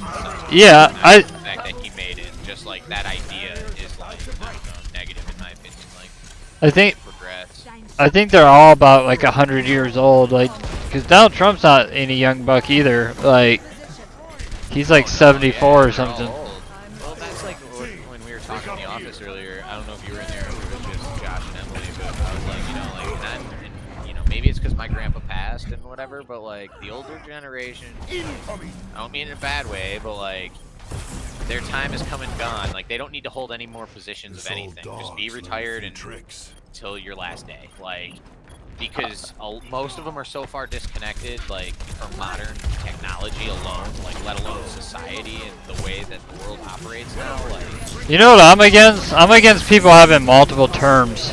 Like, if you want to make the terms longer, like make one presidential election 8 years instead of 4 years, I'm alright with that.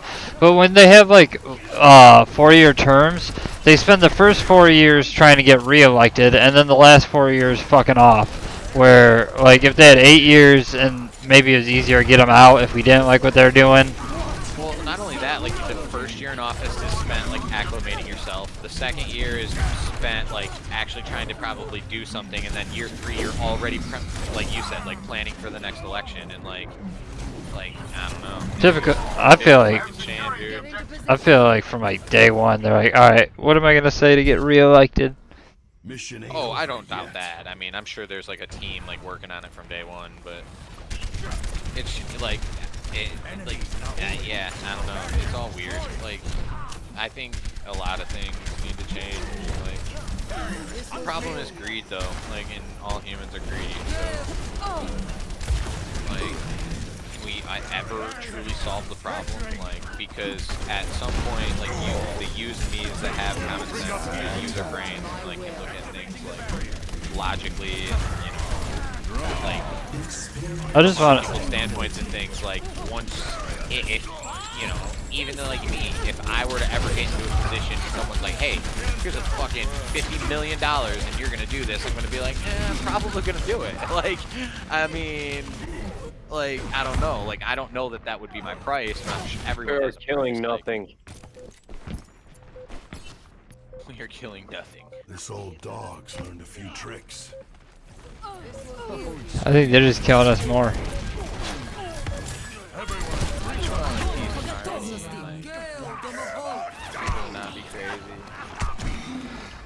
I thought you were fucking DPS. Nope. I have gold damage though. Damn, everybody. I got silver damage, it makes me feel better. I should probably have gold damage, but it's because I ain't got enough heals. Our healer's too busy doing damage. I'm not your father. I'm not your father. I was getting kills and shit. We were still losing. But it's, Zenyatta has gold damage over Junkrat, Soldier, Roadhog, Sigma. alright, that's sad, because I'm second place, and we got a Junkrat. Just saying. We didn't have a Junkrat last round. Oh. But I mean, I'll give him a break, but he was playing Doom Fist or something. Which I'd probably have gold if somebody was like healing me though. Always turn it back on the other guy. Lesson number 1.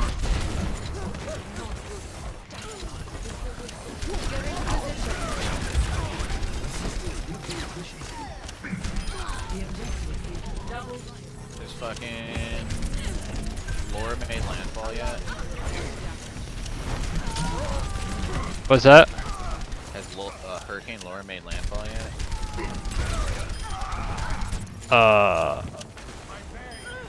I wouldn't know. It's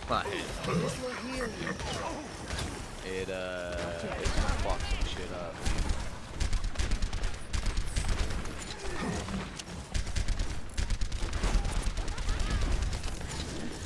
alright, Maximum sustained winds 20 miles per hour. They don't make hurricane-proof buildings? No, man. Texas is about to find out just how great they are. Greatest country in the world. Your fucking state. Sit down and shut the fuck up.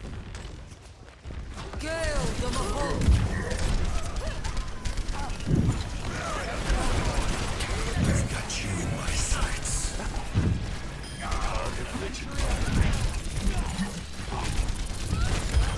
You got a lot to learn.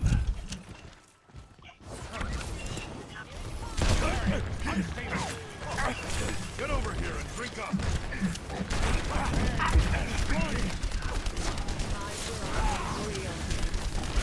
I think Texans are alright. That motherfucker is so big. Motherfucker. Trying to help you, motherfucker. Dude, it's like half the size of the goal. It's like 3/4 of the size of the goal.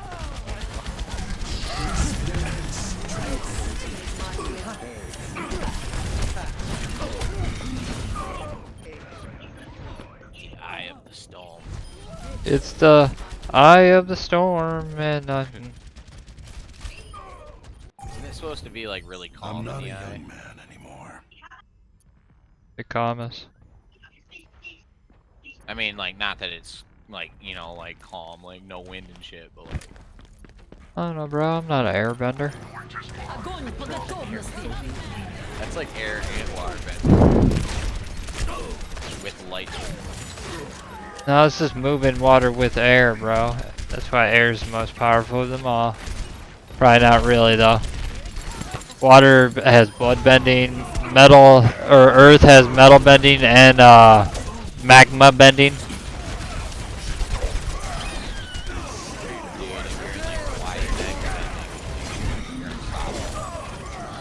Or like Yellowstone. You're legit unstoppable.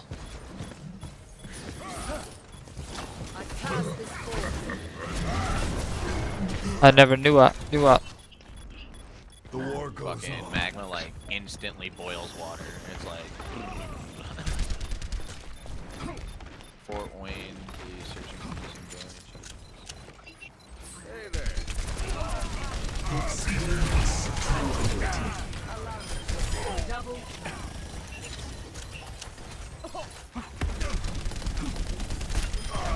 That's not right.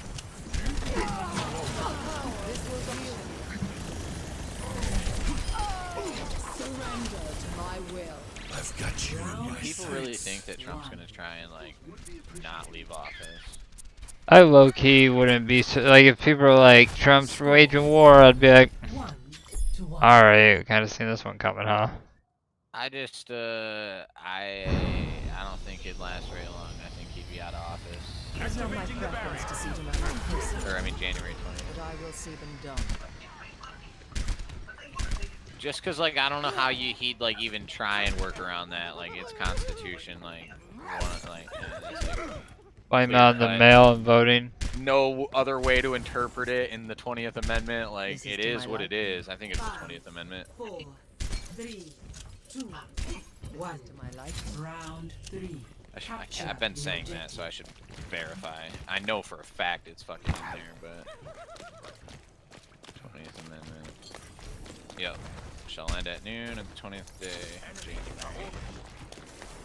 No president has been selected. The vice president shall take the role until the House of Representatives.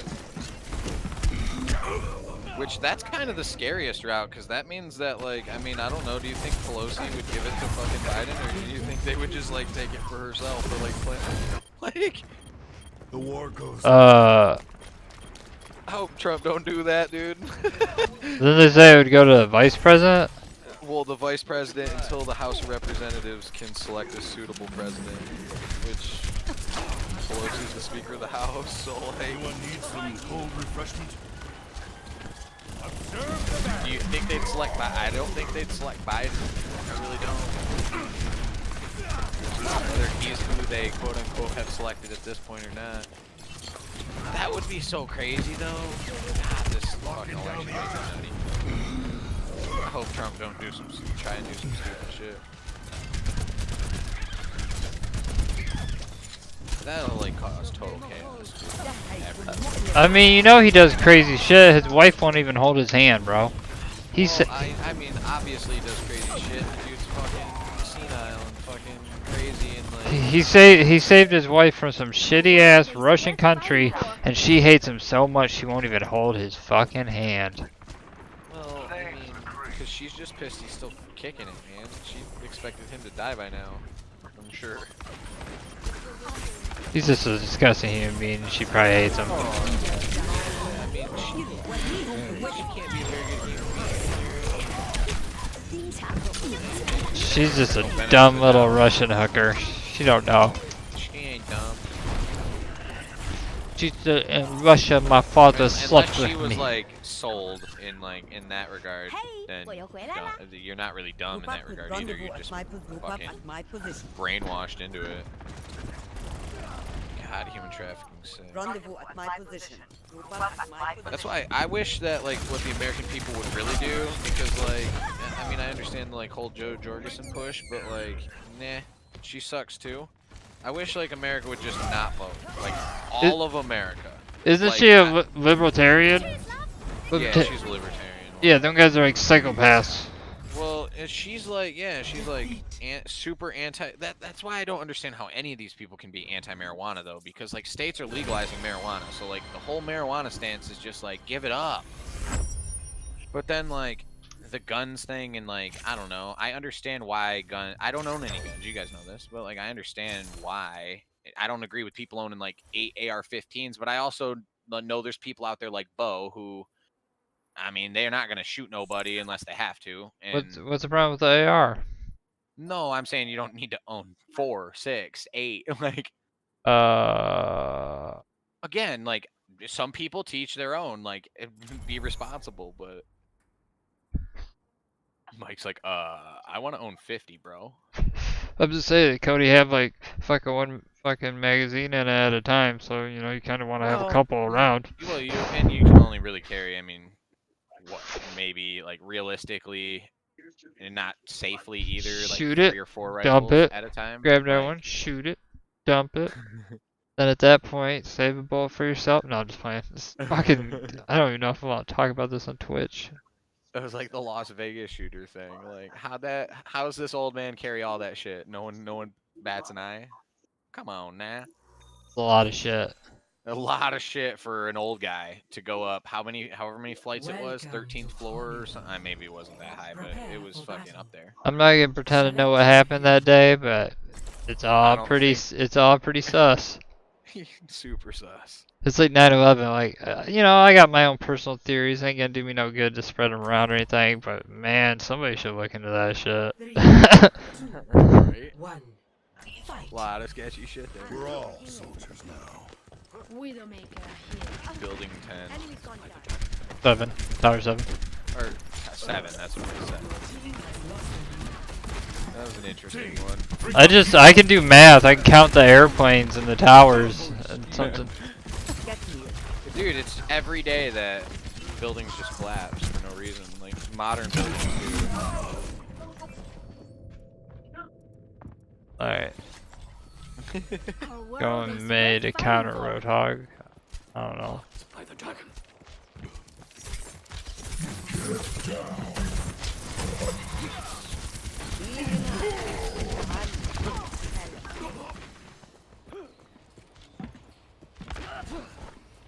See that which is unseen.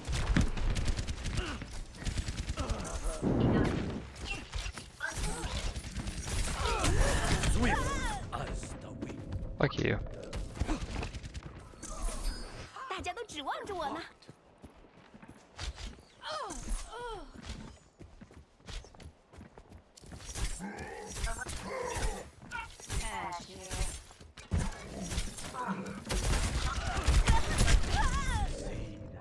Alright.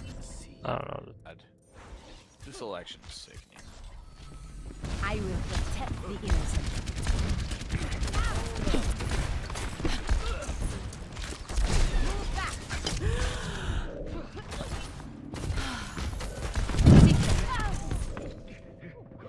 Ugh. Oh, you look tired. My team needs you.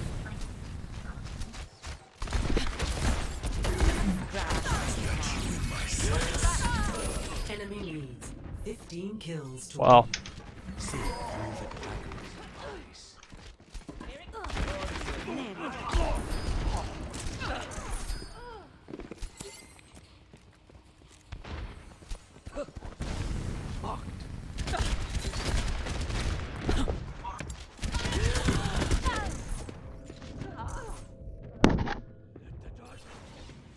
Time out. Did they not already have a kid? Back into the fray. I'm gonna be old as fuck when my kids graduate. So that just gave me the realization of. Draw. I'll be almost 50, guys. Enemy needs 10 kills to win. I will not fail again.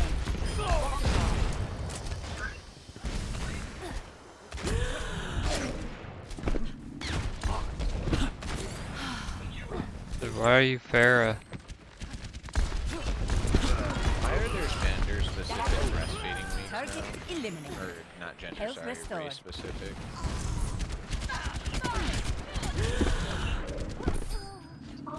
Why can't it just be like moms are badass? Way to go. Breastfeeding.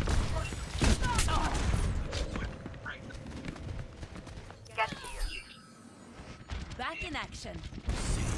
Enemy needs 5 kills to win. Sniper detected.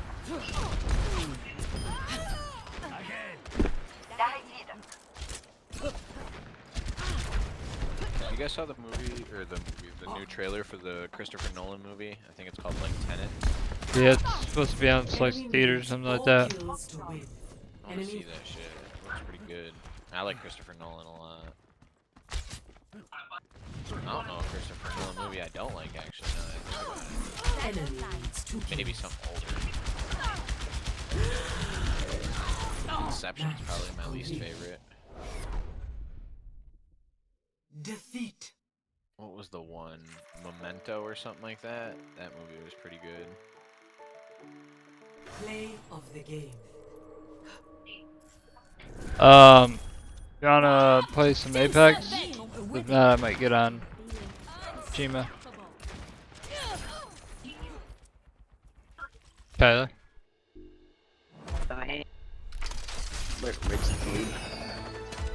Alright.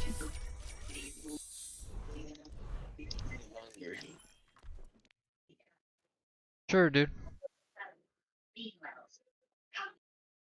I definitely hope you don't choke on it. You hope I don't choke on it? Yeah, I definitely hope you don't choke on it.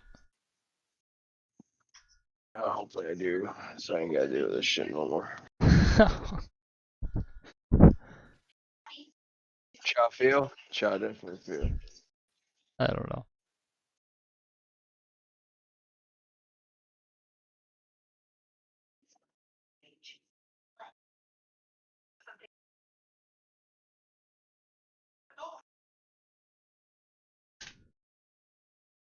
I don't know.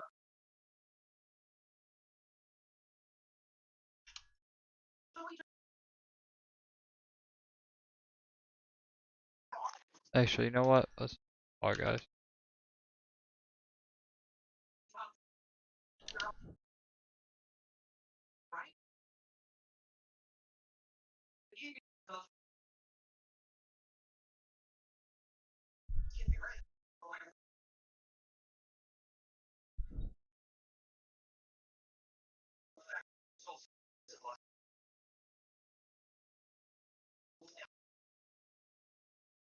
Hey, Arya. Arya.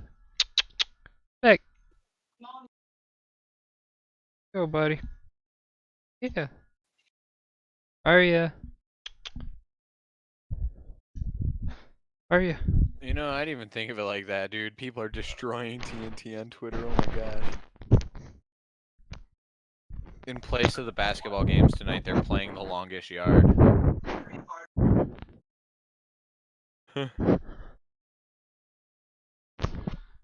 Pretty much the same thing.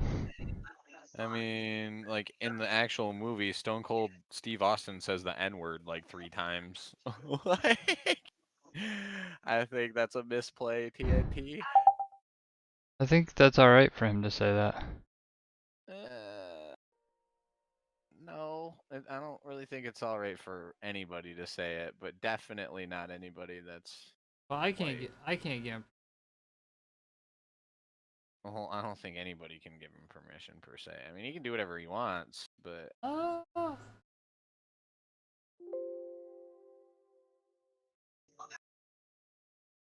I was a race at a territory.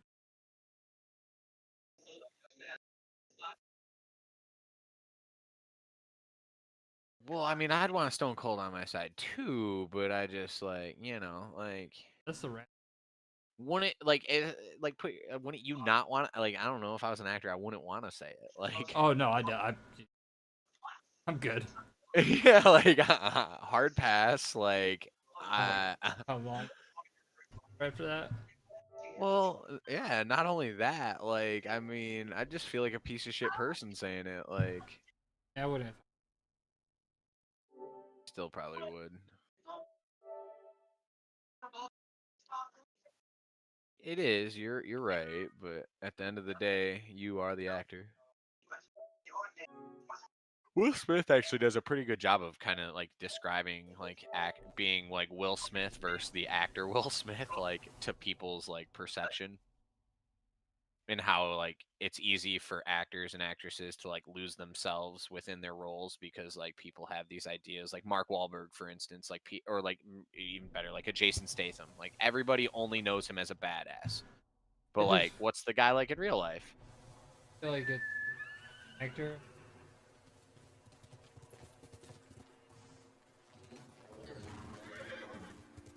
No, I agree though. I do agree. I agree.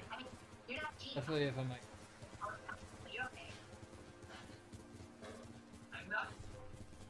Show me your skill. I don't think I could do.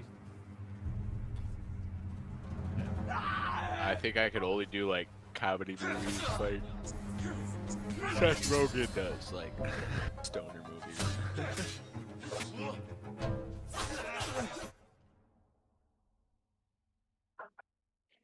Tombstone. It's a great movie.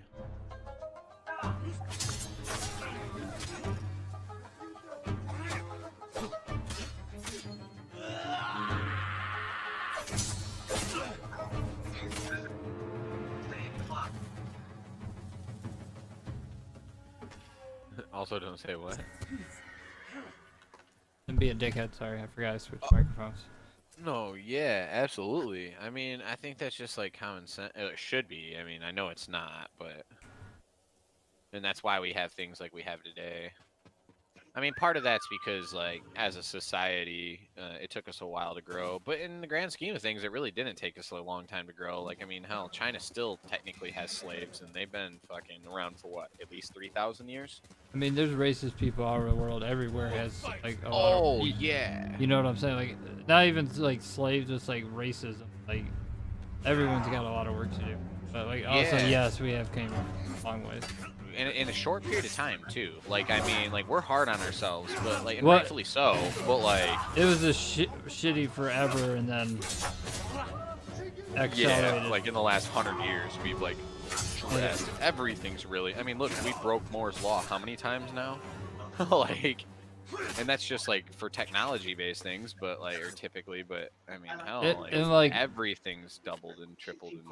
In 1 or 2 generations, it went from like the norm was like to be racist. Everybody's racist. Now, if you're racist, you're not. I'm not saying like racism. That's a pretty. Yeah, no, we're getting close. I mean, it's gonna be hard to like completely root it out because like America is huge. There's a lot of fucking, you know, pawtuck fucking. Honestly, like when you like, like, who the fuck cares what I gotta say? But I feel like time, is gonna like, cause like, eventually, like, all the people that have like, it's gonna eventually out. Oh, eventually, absolutely. I just mean like the Nantucket fucking, you know, like little hillbilly villages of the world, like down like Alabama and shit. I just watched that movie. I mean, it's even based a little bit older, but Even all them people got mixed. Even all them people got mixed grandkids.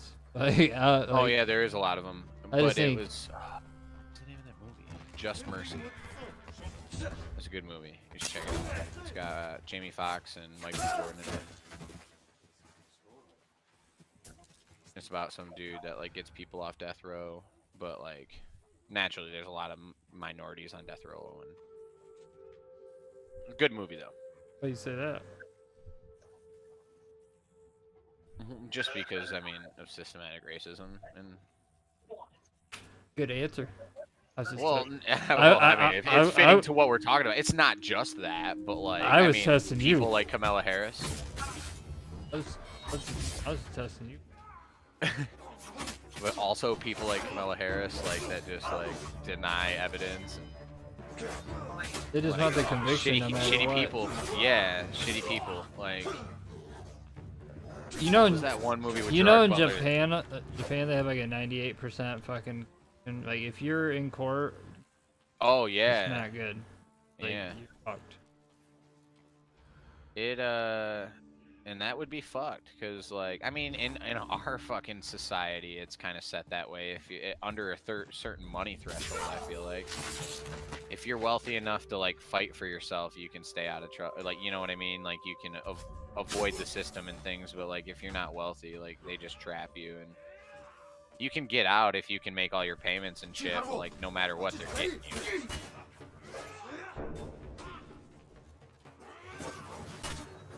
Damn you. Everybody. It's all a bunch of horse fuck. I don't know what horses got to do with it, but. What's horse? This movie looks dope. It makes me want to watch The Last Samurai or like 47 Ronin. A game? Yeah. I watched 13 Assassins, which is a samurai movie. It's pretty good. Yeah, that movie is pretty dope.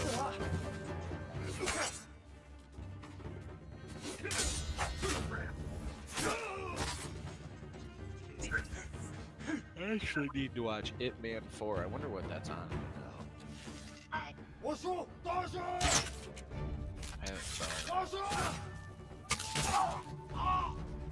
Netflix.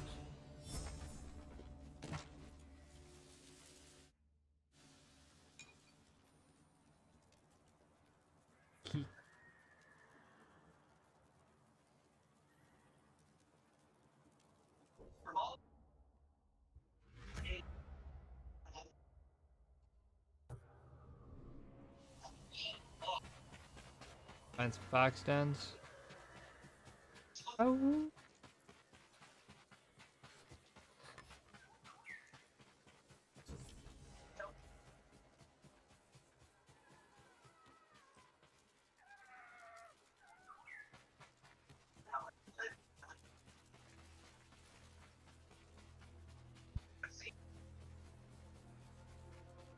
See you tomorrow. You get off. Yeah. Peace.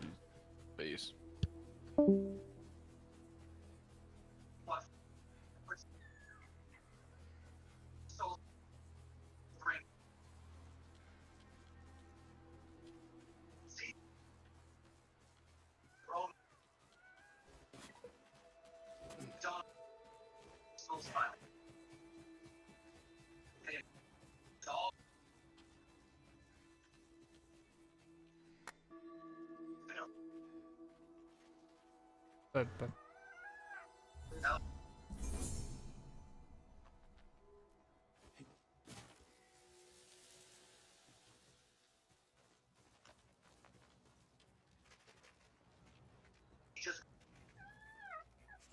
Divine.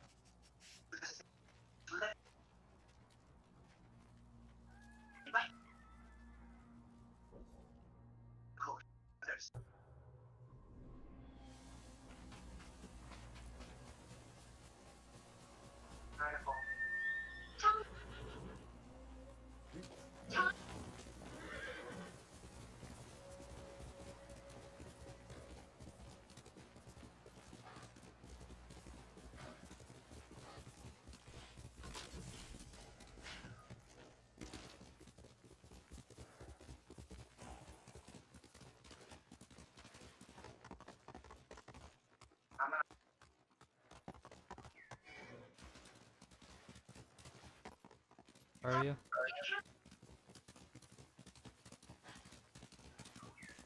Cat.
Fine.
You could get spin kicked in the face, but on the bright side, if you do, that is your chance to be this week's semi-viral GoFundMe.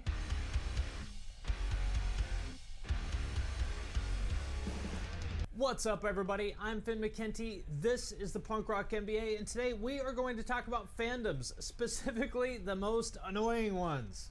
Here's how I think about it. So, have you ever had that friend that you just can't take anywhere because they have no idea how to act in public and end up being just like a total butthole to people, embarrassing the crap out of you, and maybe even making people kind of not like you?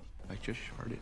Well, I think that's kind of how a lot of fandoms are for bands. There's some bands where you're like, all right, this band's pretty good, but oh my god, their fans are absolutely unbearable. And it kind of ruins the music for you by proxy. So in this video, I'm gonna go over the top 10 most annoying fandoms in rock and metal, and also a couple of the cooler fandoms just to kind of balance things out and keep it positive. But before I get into that, if you haven't followed me yet on Instagram, I would love it if you do that. There's a link to that in the description.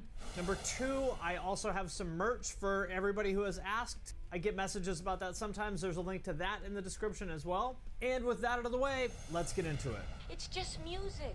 Don't you understand? This is important to me. All right, well, let's start with an easy target. The people that absolutely nobody likes, and I actually kind of think that they don't even like themselves. The pretentious butthole elitists who act like listening to a particular band is some sort of amazing accomplishment that they should be applauded for. There's a long list of artists here that come to mind as far as this kind of fandom goes. Refused, Radiohead, At the Drive-In, Husker Du, Fugazi, and The Strokes as just a few examples. At the risk of sounding like a pretentious asshole myself, I'm just gonna be a pretentious asshole, I guess. What I find very ironic about these people is how they pat themselves on the back and think they're so like cultured and amazing for listening to like the most predictable, basic stuff. Like Radiohead and The Strokes, these are like mainstream MTV bands. It's not exactly like obscure underground shit, which is fine. I don't care if people listen to obscure music, and you know I listen to a lot of mainstream stuff. It just doesn't really make sense to me. It's like someone patting themselves on the back for going to Olive Garden or Cheesecake Factory. And don't get me wrong, I fucking love the Olive Garden breadsticks and salad. I could eat that all day, but I'm not gonna expect anybody to consider me an expert on fine dining because of that. So am I saying that Radiohead and The Strokes are the Olive Garden of music? Yes, that is exactly what I'm saying. I'd also put the real emo and Midwest emo types in this bucket. The kind of people who think they deserve a medal for listening to like Page 99 or Orchid or Seisha or American Football or Cap'n Jazz. And it's especially strange to me that the fandom around music that's so like low energy and mopey, kind of down. Like if Bad Posture had a soundtrack, it would be this stuff. And yet the fandom around it can be so aggressive and toxic. That always struck me as kind of funny, but I guess it's kind of like when you go to a dog park, the biggest asshole dogs there are always the Chihuahuas and all the other little ankle biter dogs. In this case, I guess that means the Chihuahuas would be wearing Sunny Day Real Estate shirts. And that brings us to our next fandom, one that a lot of people seem to really hate. All the artists that, for lack of a better word, have that kind of like young fangirl dynamic around them. In their prime, you know, Justin Bieber or NSYNC would be great examples of this. In the rock world, Black Veil Brides, Water Parks, 21 Pilots, My Chemical Romance, Youngblood. If you were to paint a mental picture of their typical fan, it would probably be like a young girl who is, let's just say, very, very enthusiastic about the band.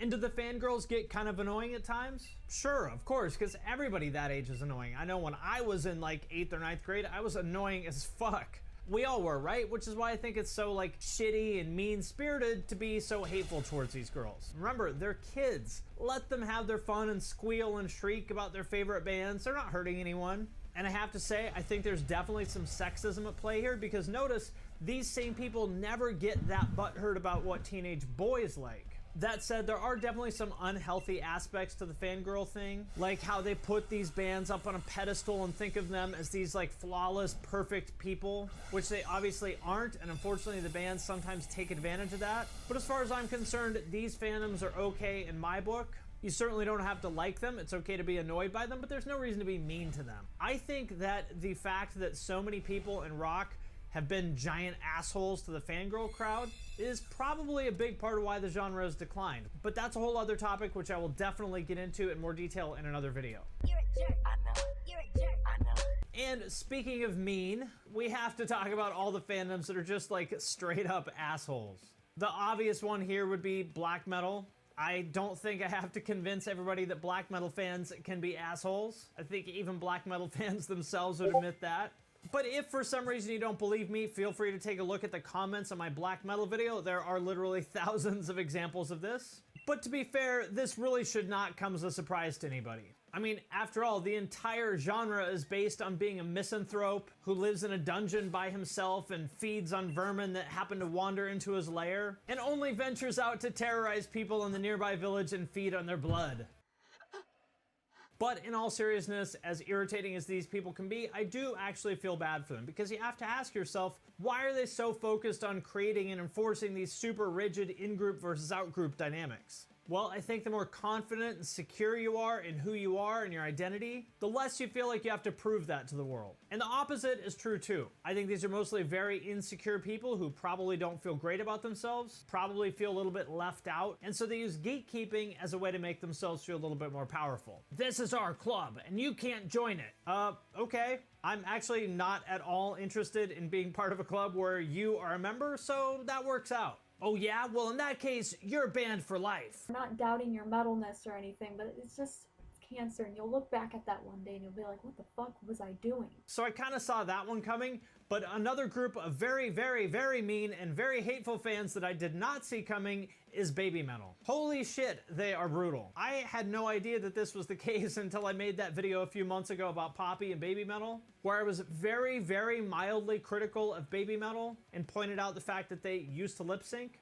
And then hundreds or maybe even thousands of their fans showed up to tell me what a fucking idiot I am. I did not see that one coming at all, although in hindsight, I probably should have. On the internet, there's a single unwritten rule. Don't fuck with K-pop fans.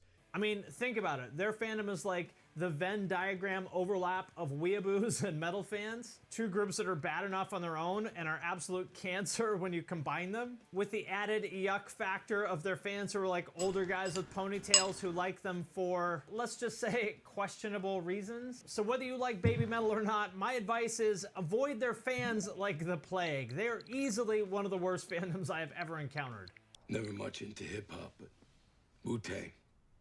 That's that next level shit. Which brings us to what I think is probably the most irritating fandom of all to me, the Punishers. I would say that fans of Deftones, Glassjaw, System of a Down, Circa Survive, Thrice, Sleep Token, and Propagandhi would all fit under this category. And I feel a little bit bad about being so irritated by these people because they're not mean or anything like that. They're actually pretty nice. They just have that diarrhea of the mouth kind of thing where they really, really, really love their favorite band and cannot stop themselves from gushing about the band at any opportunity. Like in elementary school, there's that kid that was really into some baseball team and found a way to make every single assignment about them. This is my speech. It's called Why the Seattle Mariners Are the Best Baseball Team and Every Other Baseball Team Should Have to Eat Their Poop. And I don't know why, but this particular personality trait just annoys the living shit out of me. And you'll see this a lot outside of music too. For example, Volkswagen drivers, or people who insist on only driving cars with four-wheel drive or manual transmissions. And if you give them the slightest opportunity, they'll corner you and talk your fucking ear off about it. So if you're a big fan of something that's totally cool, God bless you, just please dial it back a little bit. That's all I'm asking. You don't listen to Tool, you experience it. And of course, the I am very smart types. The people who seem to think that only they, with their giant galaxy brains, are capable of understanding the deep, profound complexity of bands like Tool, Coheed and Cambria, Faith No More. A lot of the progressive rock fandom in general can kind of be like this. And I'm not putting any of those bands down at all. They're definitely very good musicians, but so what? For one, the fact that they use polyrhythms or whatever, or have like 7-minute long songs, doesn't mean that anybody has to like it. Like, that doesn't make it automatically good. Or that if they don't like it, that they're like some dumb pleb who's too dense to comprehend it. Clearly, you fail to see how their entire discography is based on the Fibonacci sequence and Heisenberg's uncertainty principle. And second, remember, the guys in the band might be brilliant musicians who are doing really cool, innovative things, but that doesn't mean you are just because you listen to it. You didn't write the song, you just pressed play on it. You do not get to take any credit for this, my man. You'll open your third eye soon enough. And speaking of prog, that brings us to the Dance Gavin Dance fandom. I've actually changed my mind about them. I used to think that they were just complete pain. I wanted nothing to do with this fandom, and so because of that, I refused to do a video about the band. Until eventually, I just got so many requests for it that I just said, you know what? Fuck it, I'm gonna make a video about this band, and whatever happens, happens. And I was expecting it to be a total shit show, but actually, the reaction to the video was great, even though I was somewhat critical of them and said I didn't really like their music. But the fans took it all in stride, they were really cool about it, they had fun with it, and really made me change my mind. Now, are they weird and nerdy and awkward? Yes, definitely. But there's nothing wrong with that, and they can also be very creative and funny. And another fandom along the same lines is The Maine. You may remember them when they came out as a scene band, but they're a lot different now. You can think of them now as maybe like the less nerdy, more upscale brunch spot in the hipster neighborhood version of the Dance Gavin Dance. Dude, a man powered I actually Badudes. really love what they've done. Said They hi. have that same kind of very Hey man, how you dedicated doing? community.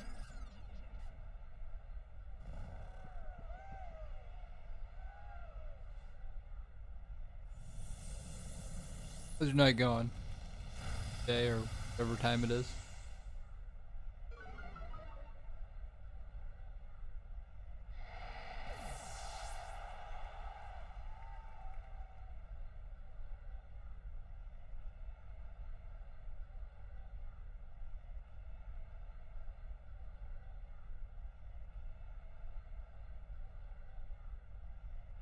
Dude, a man powered Badudes. Said, are you interested in challenging human gym leaders?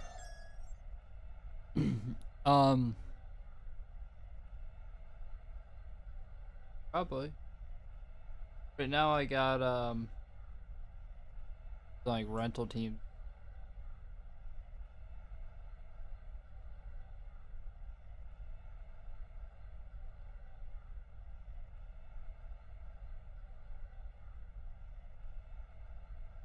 Dude, a man powered Badudes. Said, so is it a no? What would I have to do?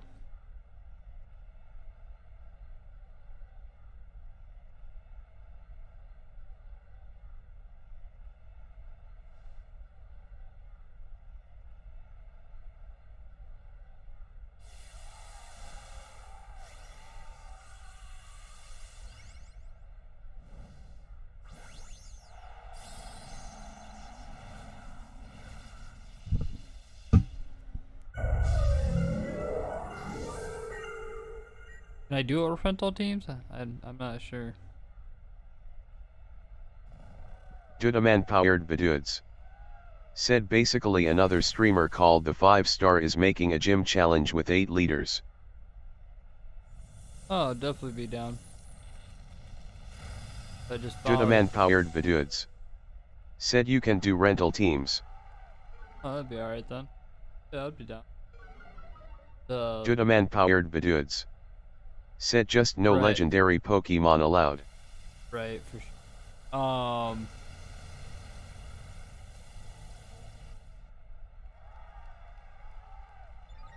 When is he doing this?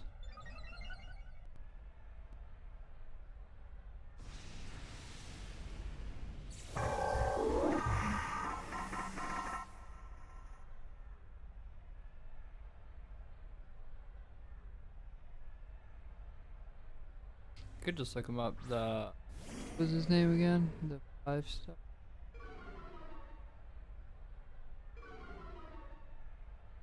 Dude, a man powered Badudes. Said he is doing it now if you wanna go check him out, or you can stop by later. I see him. I'm gonna do the foul, and then I will check in.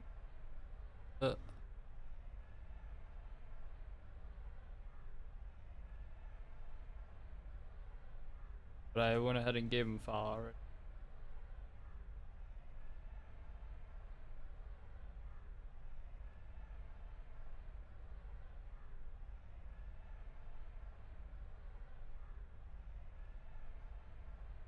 Dude, a man powered Badudes. Said you're allowed to lock in 10 Pokemon.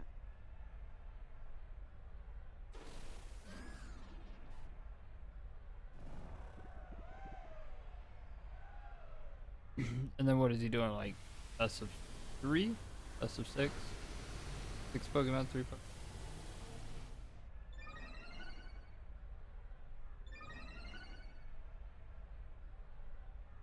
Dude, a man powered Badudes. Said it's a 6v6. Oh, right on.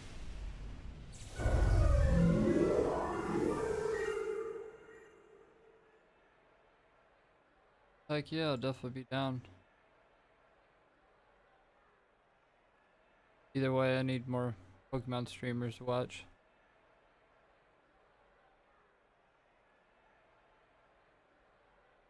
Just started getting battling.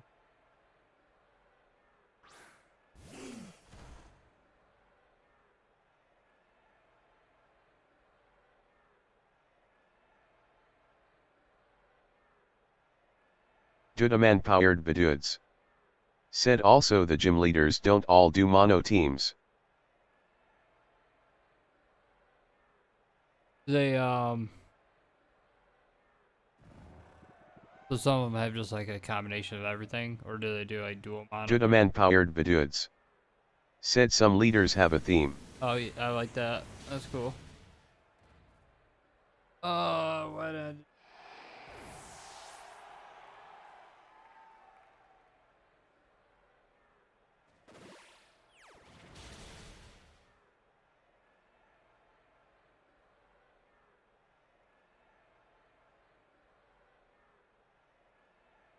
Judaman powered Badudes.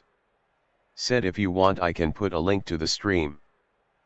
I pulled them up on my thing and followed them.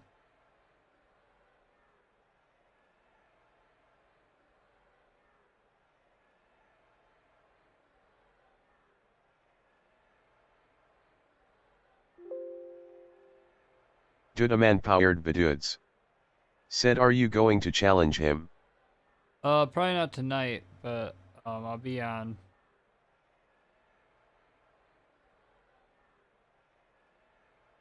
Judaman powered Badudes. Said on Discord shows all the gym leaders with their teams. What's he's got a Discord link on his bio, I'm assuming. Am I even picking my moves? Judaman powered Badudes. Said.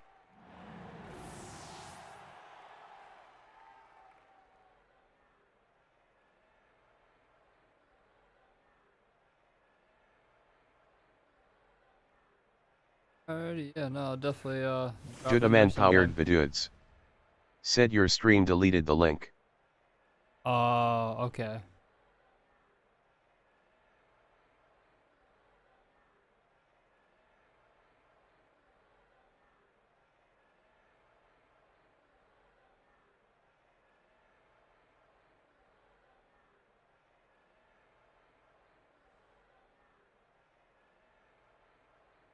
See if I can turn the link.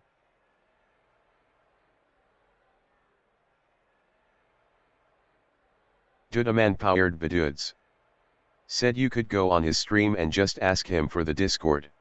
Okay, yeah, I'll do that.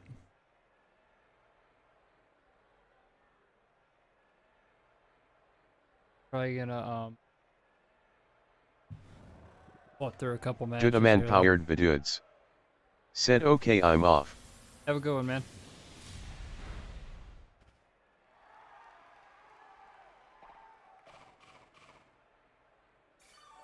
Right, throw foul back.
around them, and they've used that to create their own kind of little empire. Like Dance Gavin Dance, they've got their own label, they've got their own festival. It's called 8123 Fest, and I could be wrong, but I think I remember reading they had an actual like retail store in Arizona. It's pretty awesome. I find it super inspiring to see how people like The Main and Dance Gavin Dance have carved out this really cool self-sustaining community, and I would love to do something like that with this channel. Step the fuck back before you get knocked down. And next, the fandoms that maybe take it to the next level where you're actually worried about your physical safety when you're around them. Hatebreed, Sworn Enemy, Terror, and Madball would be the obvious examples here, but pretty much any hardcore band that's from the basketball jersey branch of the hardcore family tree would work here. And honestly, it is kind of a valid worry. It's always possible that you could get jumped by somebody in the crowd or even in the band. You could get spin kicked in the face. But on the bright side, if you do, that is your chance to be this week's semi-viral GoFundMe.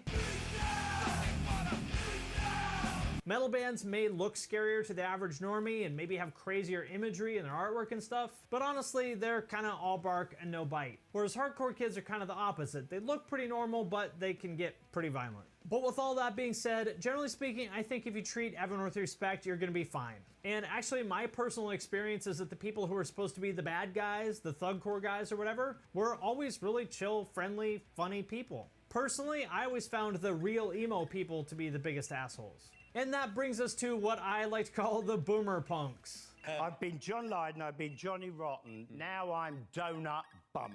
And there's a few subgroups here which range from harmless to terrifying. There's the guys who are still stuck in the 80s or 90s, like they're 51, but they still have a mohawk and a punk jacket, like it's 1981. Or their 90s equivalents who are like 46, but still wear Dickies, Airwalks, and Black Flies. These guys are really just kind of goofy, maybe at worst a little bit annoying, when they tell you endless stories about how they saw Social Distortion in 1988 or whatever, but no big deal. There's also a very particular subgroup of these people, the guys who are maybe around 50, Orange County Dwayne Peters type dudes, whose brains are totally fried from too many drugs and probably getting beat up too many times, and tend to leave these like long, bizarre, nonsensical comments in the middle of the night when they're wasted, usually in all caps, like, "Hell yeah, man, I used to party with Johnny from TSOL back in the 80s. Lost touch with him after I went to prison though. Johnny, if you're reading this, call me. I miss you, bro." And then they'll include their actual phone number in the public YouTube comment. Those guys are pretty harmless, but I do have to put out a warning about one particular type of boomer punks.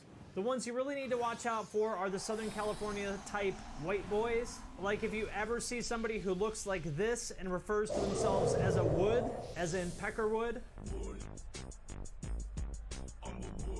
I would suggest that you get the fuck out of wherever you are immediately, because these guys might look kind of goofy, but trust me, they are no joke.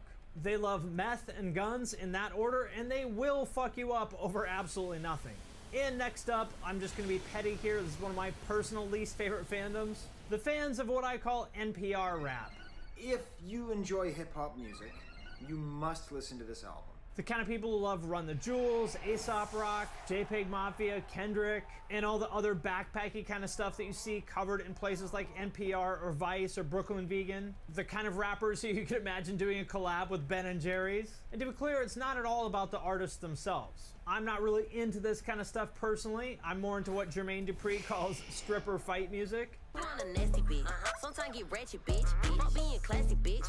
He want a savage, bitch. But I completely respect it. I think of this fandom as like artsy white people in their 30s who drive a Subaru with a Coexist sticker on it, who don't listen to or pay attention to any rap at all besides this stuff, but because they think of themselves as experts on any kind of art or music, they think that they're so fancy and cultured for listening to Run the Jewels, but turn their nose up at any other kind of rap, like a guy I used to work with who loved all this stuff, was all about rap, but had never heard of Chief Keef. And to be clear, I'm not gatekeeping. If you don't know a lot about rap or any other genre, that's totally fine. Please just don't get up on your high horse because you discovered MF Doom last week. If you listen to the gent bands, all they have is just brown out. And lastly, I have to mention the gent crowd. I kind of busted on them in my last video about how Periphery fans need to chill out with like the dick related comments, which they do. But I wanted to be clear that I actually like the gent fandom quite a bit. Yes, they are a little bit awkward at times, pretty much all the time. but they're actually really nice, and they're definitely one of, if not the most intelligent fandoms that you'll find. Like I said in that video, there's a lot of scientists and engineers in the Gent world, which I really appreciate. Like, I would bet money that if you go see Periphery, there's more graduate degrees per capita in that crowd than probably any other band. And I would way, way rather have somebody tell me about their work as a software engineer than how wasted they got last night. Because when it comes to software engineering, I'm honestly still stuck in 2003, so I'm badly out of touch, and I'm always grateful when people help me get up to speed. GitHub, that's for cowards. We just SSH right into the production server, fire up VI, and hit save and we're done. I mean, say what you want about them, but Gent kids are really never mean. They also have a really good sense of humor about themselves. I think the Gent shitposting group is amazing. They're also really creative, and I would be pretty happy if all fandoms were a little bit more like the Gent kids. Hi guys. Alright my friends, that does it for this video about the worst and also the best fandoms. I would love to know what you think in the comments. What fandoms are your least and most favorites, and why?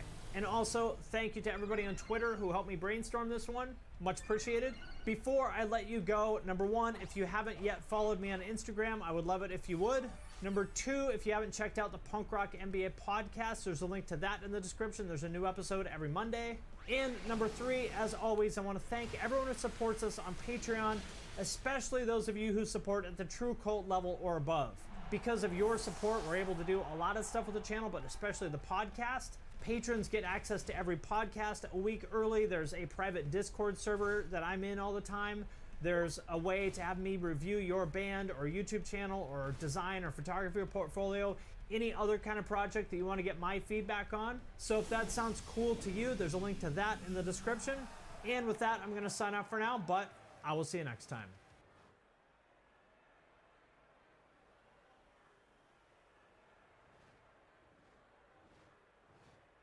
But I do have to wonder, how many barbers with Converge tattoos does the world really need?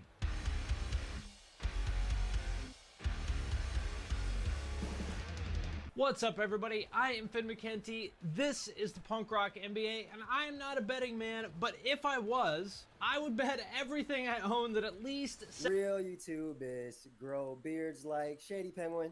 Very nice. I couldn't write as fast. What's up, everybody? I'm joined by Joey Pokeyame MD. What's up, Joey? Yo, what's up, guys? You got Pokeyame here. Thank you so much for having me, bro. Yeah, thanks for being on. Wait, this channel's grown a little bit since I've been here. Welcome back.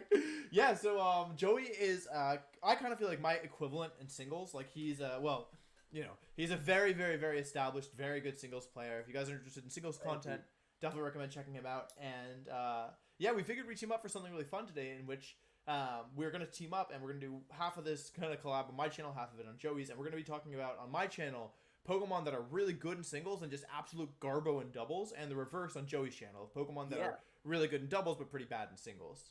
I'm actually really excited because the metagames are so different. Now, when he says singles, I'm more of a 6v6 community single, so think of me, think of what I play as like the Project M of, you know, Smash or whatever it was called. But obviously, I also play 3v3 singles as well. And Wolf is like a great doubles player to the point where he's just using gimmicks all the time, which I love. And does whatever he wants. Like, oh man, I can get this Shedinja level 1 to rank 1 in the world. I like Shedinja. That's a good mod. That's a good mod. But yeah, do you want me to take the first Pokemon? Yeah. So basically, Joey has a lot of these Pokemon I know are just bad in doubles, but. Joey can maybe tell us a bit about what they do in singles, and then maybe I can talk about why they're bad in doubles. And we're starting out with one that's not awful.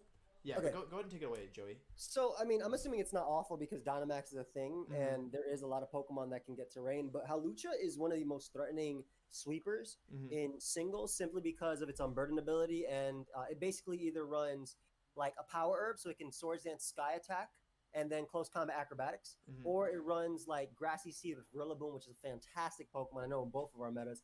And basically with the Grassy Seed and Swords Dance, it can taunt phasers, so Pokemon that would go for Whirlwind and stuff.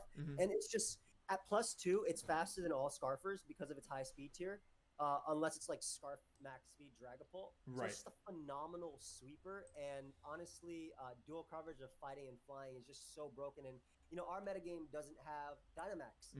So, you know, you don't have these Pokemon living 4 times resisted attacks or 4 times weak attacks. So, like, just a combination of acrobatics and close combat can overpower so many Pokemon, since fighting and flying is phenomenal coverage in itself. like very few resisted. But what about in doubles? In doubles, it doesn't see much play. Like, I personally thought it was gonna finally be good because of, because of Dynamax personally, because obviously fighting and flying are really good max moves. It doesn't need the flying so much, but against Tailwind it can help, and like to boost your partner it can be good. And it pairs well with Indeedee, but like the bulk and offense are pretty not great even with a seed.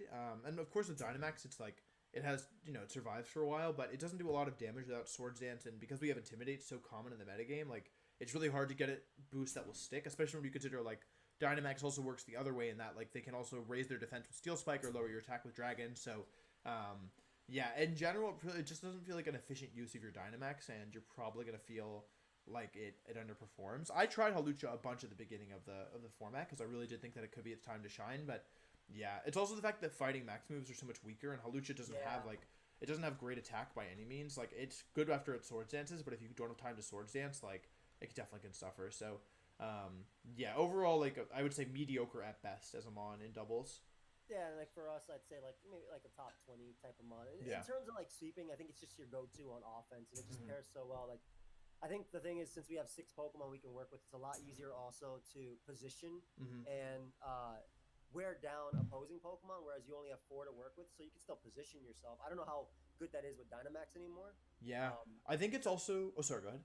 No, go ahead. I was gonna say it's also the fact that Hawlucha has to take 2 attacks each turn. Like you can only it can only KO 1. That's like a big deal about sweepers and singles versus doubles. Like in singles, like you bring it in at full HP, maybe you get your seed boost, you Swords Dance up, then you can just take 1 Pokemon out at a time if you chip them. But in doubles, it doesn't matter if you Swords Dance up. If you're at like 60%, like you spent a Swords Dance, like if they have 2 Pokemon that can hit you for super effective, like you're done. You probably don't even need super effective because the bulk isn't very good. Because I mean, he has 63 special defense. Yeah, it's really bad.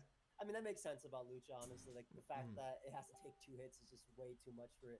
But the next Pokemon, well, this is an S-rank Pokemon in 6v6 singles. It's literally a top 2 Pokemon in the metagame. Now, Clefable is... I like the shiny form. It's borderline busted, and when you look at it, it doesn't have any good stats, right? Like, nothing pops out of it, right? It's, like, solid. 5 HP. I mean, but, like... It's not something like, oh man, there's no way this thing is going to dominate the metagame. But it's a combination of its great typing, being pure fairy typing, and then having 2 good abilities in Magic Guard, no status. So status is a huge thing, more so in singles than it is in doubles. I mean, obviously you guys have sleep status a lot. But but you guys have toxic on everything, right? Poison, freeze, paralysis, all that stuff is very, very common. So specifically poison, just being immune to toxic damage is really nice.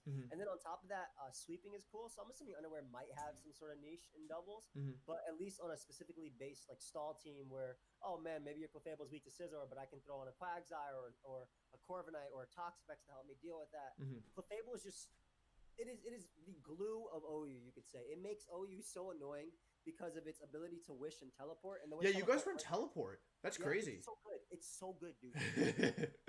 So the concept of, you wear down a Pokemon and then you can knock them out, right? Let's say, you know at Team Preview, your opponent has a Dragapult and you have Colossal, whatever. If you get 25% off on that, you'll be able to knock them out with a weakness policy boosted, whatever attack. Right? Yeah, Vocalith, that's a calc you might know off the top of your head. Clefable kind of makes that not happen because of Wish plus Teleport. So it not taking damage, it being able to Wish, and then Teleport being a -6 switch, it can get in any Pokemon safely because it goes at the end of the turn. So let's say you've worn down your opponent's Ferrothorn to the point of your Hawlucha sweeping with 1 close combat, no Swords Dance needed. They bring it back, and now Ferrothorn can Gyro Ball because it's that full. So it's like, it gets rid of that concept. On top of that, it can Calm Mind and Sweep. Has fantastic coverage. Knockoff is very good and is a good stealth rocker and status user with Thunder Wave. So I can't believe you were a knockoff. That's crazy. Yeah, dude. I mean, knockoff is so good. Just for sure. Heavy duty boots is one of the biggest. Leftovers, Rocky Helmet, heavy duty boots are more like the defensive or the more common items. You would say besides like choice items. So just being able to get rid of that recovery, specifically heavy duty boots, since Stealth Rock and Spikes and Toxic Spike are way more common in 66 than they are in doubles, if not used at all. Yeah. Right. I just didn't feel like you guys have enough Pokemon. If it's doubles OU versus VGC, I think it's a difference. But yeah, I agree. Yeah. So Clef is just, this mon is one of the best Pokemon in the metagame, and there was a point before the DLC came out that people wanted to ban this thing. Yeah. That's crazy. Yeah, it's funny because in doubles, like, you would only use this over Clefairy in, like, very specific situations. Like, for example, you already had an Eviolite user like Dusclops or Porygon 2. I think Baz Anderson had, like, a team, and I'm not sure if he originated it, but I know, like, some people were using Gravity. Basically, you run max speed Sash Clefable with Gravity, so your partner, like Milotic or Orbeetle or whatever, can Hypnosis. Because it's one of the only Gravity users that gets it in Generation 8. So, there's that. But otherwise, like, there's pretty much no reason to use it over Clefairy or Togekiss for that matter. Like, it's kind of like Clefairy gives you Friend Guard, for anyone unaware. No pun intended. But yeah, Clefairy gives you Friend Guard, which is a phenomenal ability and is very bulky with Eviolite. And has, like, all the same support moves, like Protect, Follow Me, Helping Hand, and then whatever fourth move you want, Sing after you. People might run Gleam or Moonblast if they want to. So yeah, it's a very, very kind of niche pick, and, like, normally if someone has Clefable, like, it's unusual to say the least. Like, it's not a Pokemon you expect to run into, and nor do I think it's very good. Like, I think Clefairy is much better in doubles because of Follow Me support. That's its main role. So it's funny to see that it's so much better in singles. That's so interesting. Like, you rarely see a Violet Pokemon better than the evolution. Like, some rare exceptions in singles. Actually, up until this gen, sorry if you heard something fall. I think the gate fell. But Chansey is typically better than Blissey up until this gen because of the inclusion of heavy-duty boots, which made Teleport Blissey a lot better. Then you'll maybe see, like, obviously Porygon 2 and Porygon Z are so different as well. But it's just so cool to see that. And I think you bring up a really cool point that I wasn't even thinking about. But there's item clause in in the way you play. So yeah, why would I want to run my support item or whatever on Clefable or whatever item when I can run it on a harder hitter? Now, Pelipper, I know about it in doubles.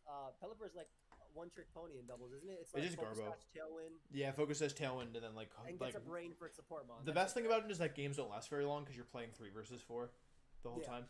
Yeah. So it's interesting because that's all about, like, Pelipper dying but supporting its team. It supports its team in singles, but it has a lot more longevity. Yeah. Because it has amazing moves. It has U-turn for momentum. We'll typically see it paired with a Damp Rock. That way it can get up the 8 turns of rain for well, I consider it 7 just because when it comes out. Right.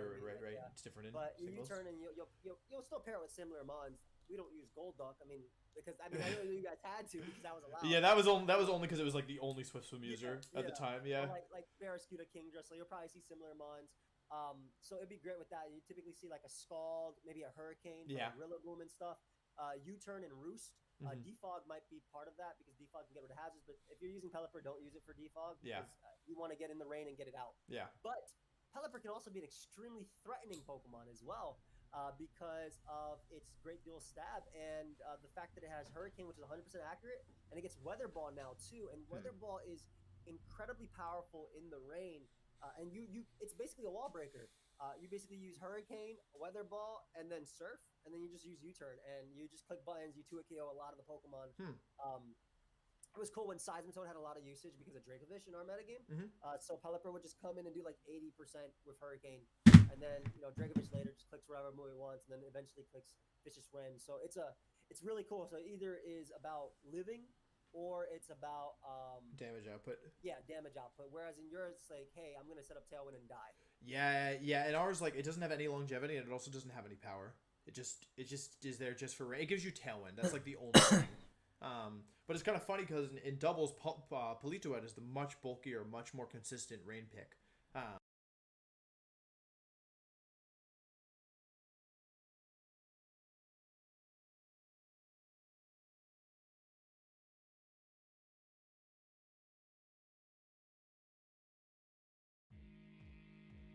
What's up, guys? I'm a huge Tony Hawk fan.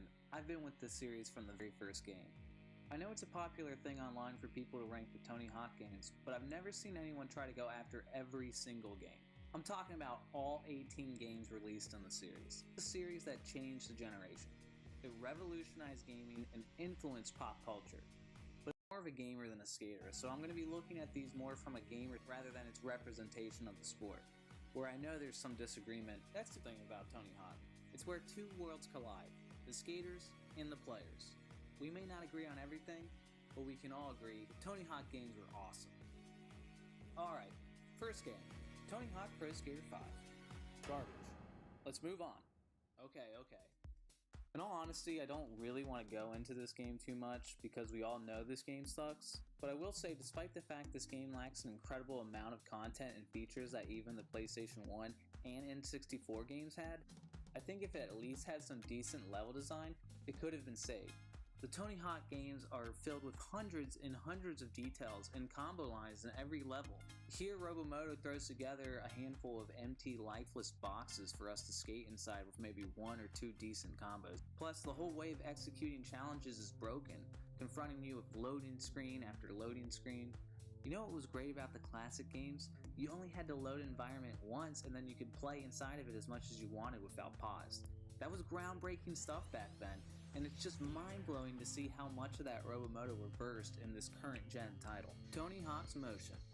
This game came with a peripheral that gave your DS motion controls like the accelerometer in your cell phone. The accessory works pretty decently, but the game Tony Hawk Motion plays more like a 10-minute tech demo than something you would actually spend money on. It's remarkable they even sold this thing. There's absolutely no way to advance or progress. There's only 20 challenges to complete across 5 levels. What happens when you complete the challenges? Nothing. That's it. That's all the game has to offer. There's a painting mini-game. What else would you expect of a Tony Hawk title? That and opening up with a snowboarding segment.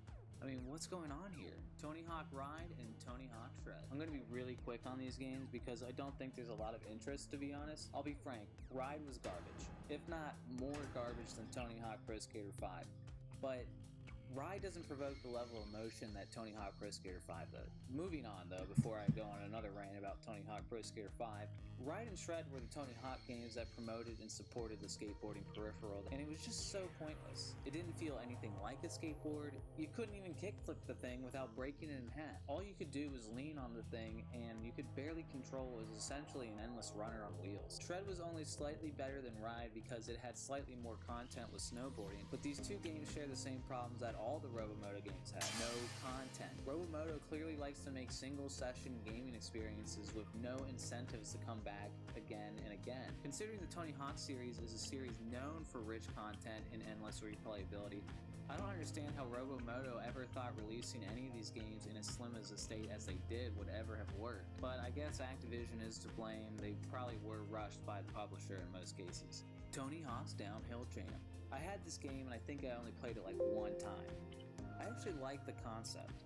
Tony Hawk's favorite level was downhill in the first Tony Hawk game, and he wanted to do a game like that, but most Tony Hawk fans probably already know, this game's design was what Neversoft was originally planning to do with Tony Hawk Pro Skater 1, but they figured out that the street skating aspect was far more interesting, and that's ultimately how this feels too, except it's even blander than it probably could have been. You just don't have any of the attributes of the main games that could have changed this genre up, so it ends up feeling particularly tame compared to most downhill racers like SSX and Downhill Domination. Pass. Tony Hawk's Pro Skater HD. There was more people into this game when it first came out than I was, but this is the start of the wonky Robomoto physics that made its way into Tony Hawk Pro Skater 5. Not going to talk about it anymore. I think these are better redesigns of classic levels than when Neversoft redesigned them themselves for the secret levels, but I would just suggest replaying the older titles instead. The feel is just too off to really experience these levels the way that they originally intended. Tony Hawk's Proving Ground. Honestly, a well-designed game. It's a similar theme to a lot of these games where it's derivative of a better title. It's more the same with Tony Hawk Project 8. The thing that really puts this game low on this list though is you could feel Neversoft losing their interest in the series. This game just doesn't have the energy. I like the sprawling, larger environment, but it just felt a little too strung out and large compared to its predecessor. Tony Hawk's American Wasteland. This game really hammers the nail in the coffin in the dark ages of the Neversoft era. You could feel the series start to wane and feel like a little bit of a cash out in a couple titles before this. This one really sent the idea home that Neversoft needed to implement some serious innovation fast, especially with the rising competition of skate at this point. Fortunately, they did just that later on. But back to American Wasteland, I actually really enjoyed this feature where you can collect skate pieces across the world to create the greatest skate park at the end. However, this was still the first Tony Hawk that I actually felt fairly disappointed with. It was just too redundant of the titles before it at this point. I'm also going to include with this one American Skateland, which is a DS remake, which is surprisingly good for a DS game. It's not the best Tony Hawk mobile title though. It feels exactly how you would want Tony Hawk to feel on the DS, but it doesn't ever exceed expectations. Tony Hawk's Pro Skater. This is the one that started it all. The only problem with this one is how antiquated it feels. The physics are honestly a little laughable at this point. I like how it looks when they spin around, it's just so unnatural. Honestly, it's probably the simplest Tony Hawk game, and simplicity is the ultimate sophistication according to Da Vinci, so this would probably be Da Vinci's favorite title. Tony Hawk's Underground 2. This is indeed where the series first started to falter. As a continuation of the game before it, it's great, but as a series landmark, this is where the series most felt like a cash grab. The most unfortunate thing, Neversoft crafted a fairly engaging story with the title before this one, but they scratched that for a Jackass-themed adventure with Bam Margera as the focus, who overshadows Tony Hawk and any of the other skaters. This is presumably because of his fame with MTV at the time, which made him fairly marketable. Gameplay-wise, it's pretty solid, and arguably the most comprehensive title in terms of tricks and mechanics. There's just a lot of silliness here, which Neversoft recently revealed that this was more the pushing of Activision than it was their own doing. I'm also going to give a shout to the PSP version in this instance, as it's one of the best PSP games, period. I love this game on the PSP, and it was probably the only PSP game I ever played in such a capacity, besides Daxter, which was a great game. But for mobile Tony Hawk on the go at this level of performance is gold. Tony Hawk Pro Skater 4. Credit this title with really pushing the combo line systems to go really long and wild. You could technically do this in the other games, but it was a little more of a novelty than an essential mechanic. Missions like Escape from Alcatraz really pushed the player to the height of that incredible combo system Neversoft had been perfecting. Additionally, this was the first game to cut the 2-minute time clock, which was a huge innovation for the series. This meant it was the first game to really encourage exploration as an objective, instead of it just being an extra option in the menus under Free Skate for you to mess around with your friends. Additionally, it's some of the best level design in any of the games. Tony Hawk Project 8. I honestly love this game a ton, and I considered pushing it higher on the list. From the stagnant nature of American Wasteland, I played so before much of this game. competition of EA Skate, Neversoft went out of their way to create a Tony Hawk from the ground up that really reminded us why Tony Hawk is the real champion. I personally feel this is the only Tony Hawk game that accomplishes a fully fleshed, interconnected environment. It's all one map, and you can combo your whole way through it seamlessly. This is the closest blueprint for the future of the series if it were to come back. There's two ideas for a new game that are fairly popular among the fans. One, Rockstar gets a hold of the property, how awesome would that be, and they give it a huge open world environment like Grand Theft Auto. The other really popular idea is getting a team like Neversoft back together and creating a game that interconnects all of the original levels into one environment. But if there's one Tony Hawk that still flaunts the prospect of a properly scaled, fantastically flowing environment, Project 8 is it. Tony Hawk's Pro Skater 2. Tony Hawk Pro Skater was a cool game when we were all younger, but when Tony Hawk Pro Skater 2 came out, it was everyone's favorite game. And replaying it now, you can still see why. Great level design, weird challenges, a banging soundtrack. This is the Tony Hawk that defined the series, and it's hugely replayable.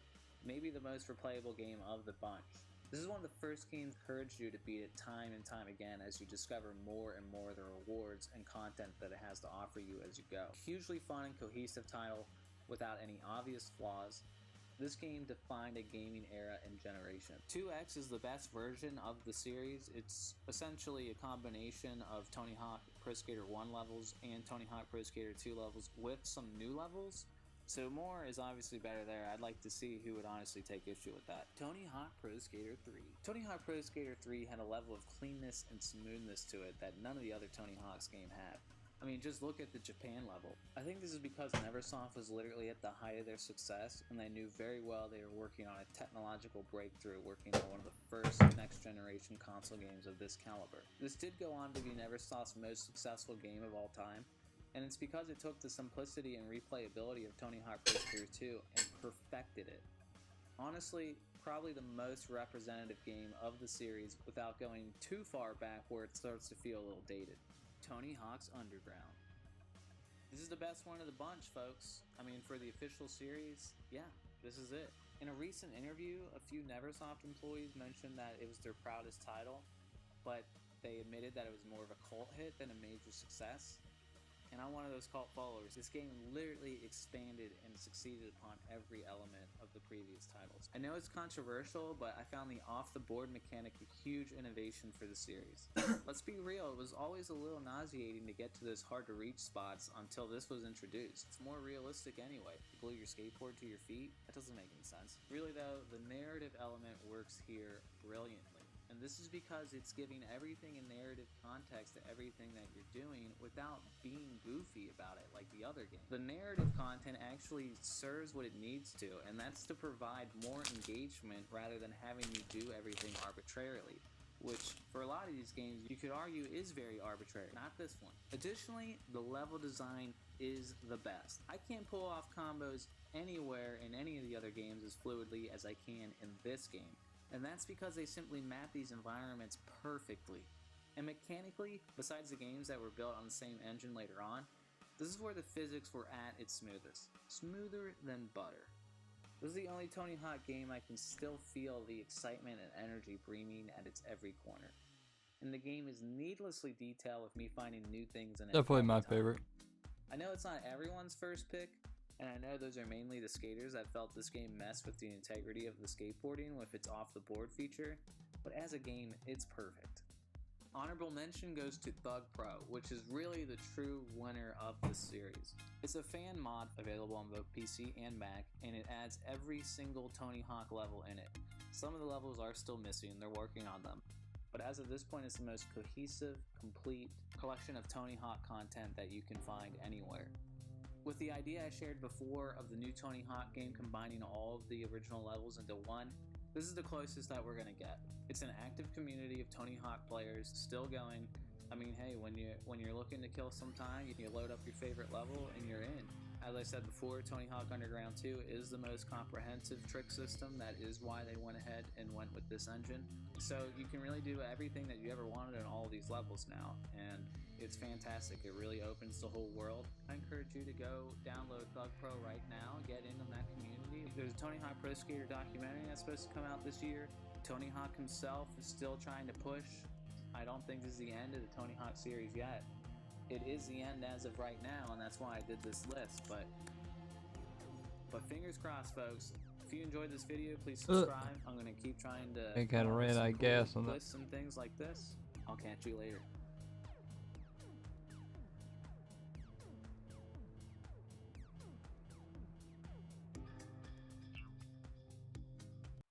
In the first episode of Never Ever, I talked about the appeal of SpongeBob. I like SpongeBob, and it's not difficult to explain why I like SpongeBob because everybody likes SpongeBob.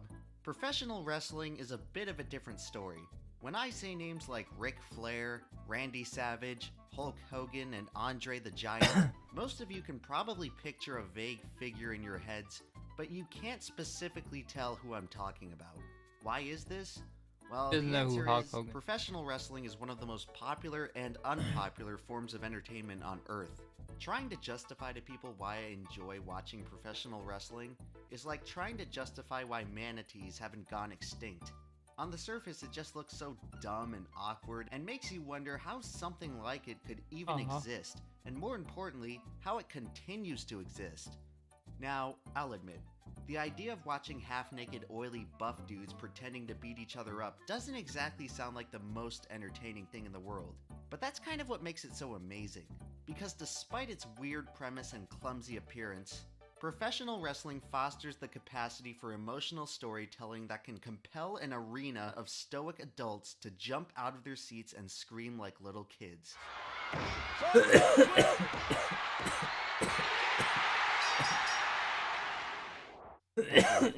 Well, then you probably haven't watched an episode of Monday Night Raw.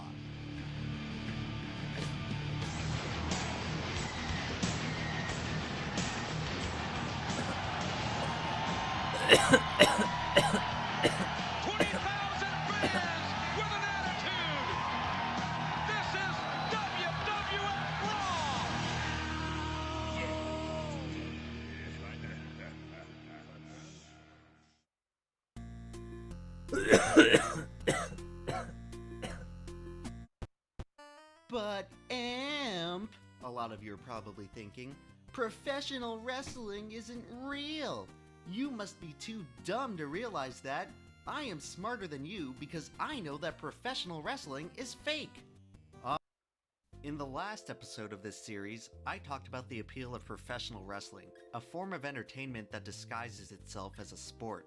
In this episode, I'm going to talk about NASCAR, a sport which tries to disguise itself as entertaining. Today, NASCAR's Monster Energy Cup Series tours around the country racing in front of mostly empty arenas as sponsorships and television ratings continue to wane. At least with professional wrestling, while not many fans enjoy it anymore, there's still at least a small nucleus of people that still care about it. It's nearly impossible to find anyone these days who actually cares about NASCAR. Hold on, I'm gonna give my best NASCAR noise impression. Most people, upon hearing the name NASCAR, immediately think of a dumb sport where dumb rednecks watch cars go around in circles. But I'm here to tell you that's wrong. The cars actually go around in ovals. In all seriousness though, it ain't easy being a NASCAR fan. It ain't easy having to constantly justify to people why you like something that's about as popular as licorice.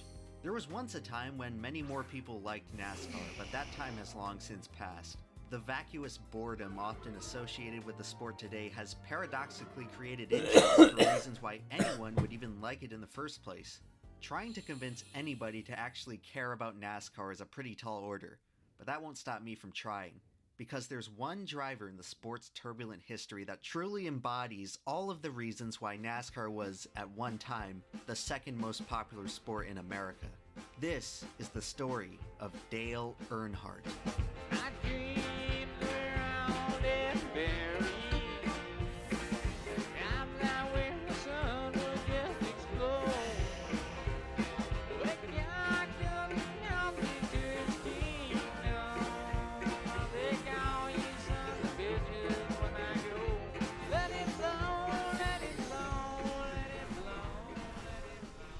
Many of my viewers like to draw comparisons between me and a writer by the name of John Boyes, and it's a pretty fair comparison, considering John Boyes is one of my biggest inspirations as a creator today. Last Halloween, John wrote a short story about a pitcher who sells his soul to Satan and falls away from the earth in the middle of a baseball game. While this story is clearly a work of fiction, it is eerily comparable to the real life and death of Dale Earnhardt. Our story begins in the rural American town of Kannapolis, North Carolina. Sometime in the late 1960s, a young Dale Earnhardt drops out of high school and uses what little money he has to start competing at locally sanctioned dirt track races. Earnhardt most likely shares the same lofty, unobtainable pipe dream as all of his competitors, to work his way up the ranks and eventually race in the top series of NASCAR. NASCAR, like Dale Earnhardt, had its origins in the rural American South. The roots of the sport can be traced back to the Prohibition era, where moonshiners, attempting to smuggle barrelfuls of illegal whiskey, would tune up their cars to be able to outrun police. When Prohibition ended in the 1930s, the smugglers were left with nothing to do but race each other. Small, unsanctioned races began to take place all across the South, but perhaps no other place became a more popular racing destination than Daytona Beach, Florida. The beaches of Daytona feature finely grained sand that forms a hard, compact surface ideal for auto racing. In the early 20th century, automotive engineers would use the beaches of Daytona to try to break the land speed record. Eventually, record attempts would migrate to the salt flats of Bonneville, Utah, leaving Daytona open for a new frontier of stock car racing.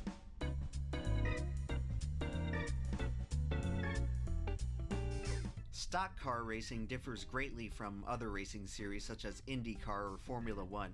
These types of open-wheel racing feature expertly crafted machines specifically designed to maximize speed and handling. While open-wheel machines require an impressive degree of skill and finesse to operate, their design also leaves them very fragile, rendering them virtually unable to contact each other on the track, as even a slight tap can produce a scrapyard of wrecked race cars. Because of this, open-wheel racers rarely ever touch, resulting in very clean and fluid racing. Stock cars are pretty much the complete opposite. It essentially asks the question of, what would happen if you bought a car from the dealership and started racing it? Naturally, consumer-grade cars are much more bulky and less aerodynamically dependent than their open-wheel counterparts.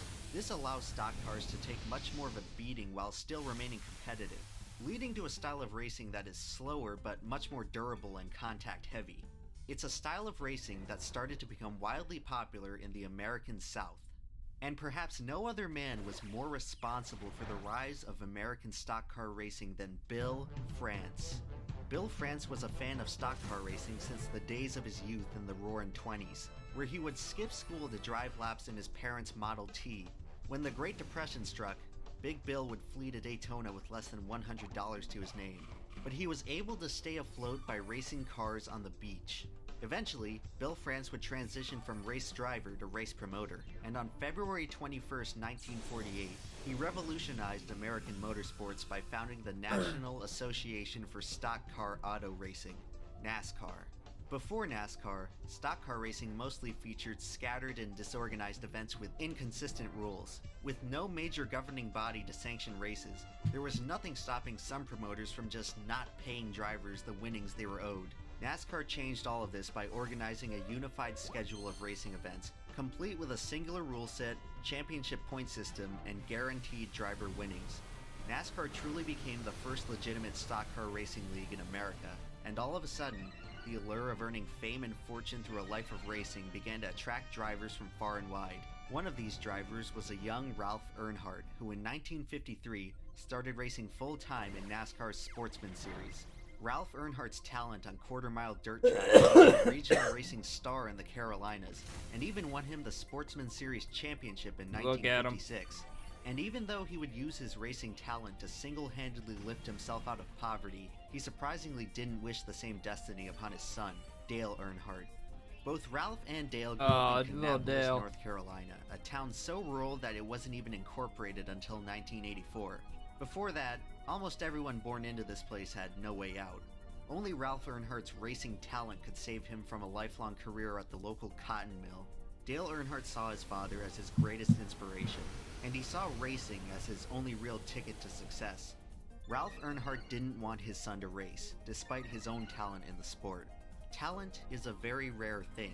If everyone were talented, no one would be. Ralph Earnhardt probably knew this, and if he had his way, Dale Earnhardt would have quit racing to graduate high school and get a nice desk job in the big city. He probably never expected his son to become one of the greatest drivers ever. He never lived to see it either. Just 20 years after he began racing full-time, Ralph Earnhardt died of a heart attack. Dale Earnhardt could have followed his father's wishes, and if he did, he'd probably still be around today. But instead, he chose to follow in his father's footsteps. And in trying to prove to his late father that he belonged in a race car, Dale Earnhardt would accidentally become one of the best in the world. Just 6 years later, he found himself at the crossroads of history. Bum bum. Covering a city block a second in rush hour traffic. Take a look at that. Earnhardt blazes back into the front of this group. Here's Earnhardt, your leader, out of turn 4. Even at the very beginning of Dale Earnhardt's rookie season in the NASCAR Winston Cup Series, his talent was undeniable. For a moment, he found himself leading the 21st annual Daytona 500, which may have been the most important race in the history of NASCAR. Daytona International Speedway is quite possibly the greatest arena ever constructed by man. The scale of this place is difficult to describe, but let's just say it's big enough to be sunny on one end and stormy on the other. This modern-day Coliseum is the fruit of one of the most ambitious engineering projects of the 20th century, conceived from the outrageous imagination of none other than Bill France. After 20 years of watching sloppy races on the beach, Bill France sought to construct a racetrack where drivers would never have to let off the throttle. The result was a 2.5-mile-long tri-oval surrounded by a 31-degree embankment.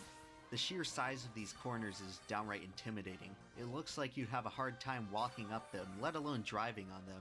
The mere architecture of this place boggles the mind today, so you could only imagine the amazement of the 42,000 spectators who witnessed the inaugural running of the Daytona 500.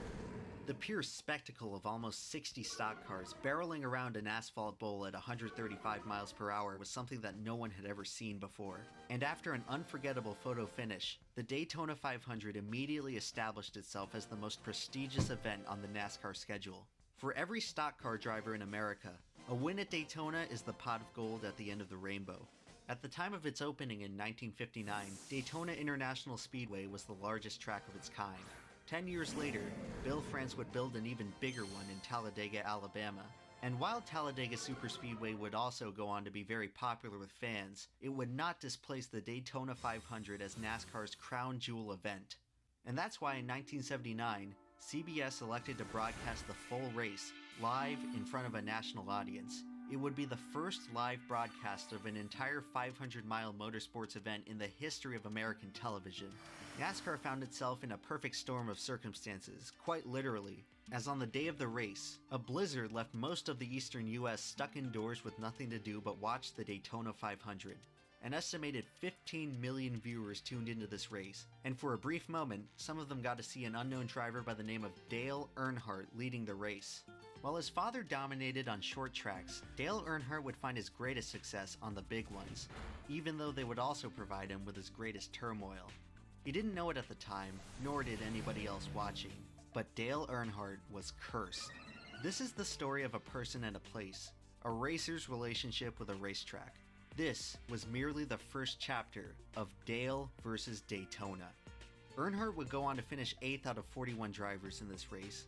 Not bad for his very first attempt at NASCAR's most coveted prize. Dale Earnhardt's rookie effort would be reduced to an afterthought, however, as everyone's attention was instead drawn to perhaps the greatest finish in the history of NASCAR. It's all come down to this. Out of turn 2, Donnie Allison in first. Where will Cale make his move? He comes to the inside. Donnie Allison throws the block. Cale hits him. He slides. Donnie Allison slides. They hit again. They drive into the turn. They're hitting the wall. They're head on the wall. Coming down. Richard Petty is now pulling out in front. Darrell Waltrip is in second. A.J. Foyt is in third. Here they come. Waltrip trying a slingshot. Petty is out in front at the line. Waltrip to the inside. Petty wins it. And here comes a $60,000 car becoming a 22-passenger school bus to bring his crew to victory lane. And there's a fight between Cale Yarborough and Donnie Allison. The tempers overflowing. They're angry. They know they have lost. And what a bitter defeat. In just a matter of minutes, the television audience got to experience dramatic racing, a crash, an unforgettable last lap pass, NASCAR's most iconic driver setting an unbreakable record, and a bare-knuckle fistfight, all on live TV. All of a sudden, the colloquial regional sport of NASCAR found itself with a national TV, setting an unbreakable record. Forgettable. The television audience lost. Donnie to bring his crew to victory lane. And there's a fight between Cale Yarborough and Donnie Allison. The tempers overflowing. They're angry. They know they have lost. And what a bitter defeat. In just a matter of minutes, the television audience got to experience dramatic racing, a crash, an unforgettable last lap pass, NASCAR's most iconic driver setting an unbreakable record, and a bare-knuckle fistfight, all on live TV. All of a sudden, the colloquial regional sport of NASCAR found itself with a national audience. The finish made it all the way to the front page of the New York Times sports section, and NASCAR would never be the same. The 1979 season saw Dale Earnhardt capture his first career win in just his 16th start. He would win the Rookie of the Year award for that season and go on to finish 7th in the overall standings in a year where Richard Petty won his 7th and final Winston Cup championship. At this point in time, Richard Petty is unanimously regarded as the greatest driver in the history of the sport. Looking at it today, his career statistics seem almost mythical. Petty's 200 career victories are almost double the next driver on NASCAR's all-time win list, and his 7 series championships were, at the time, more than double the win list, and his 700 career victories are almost double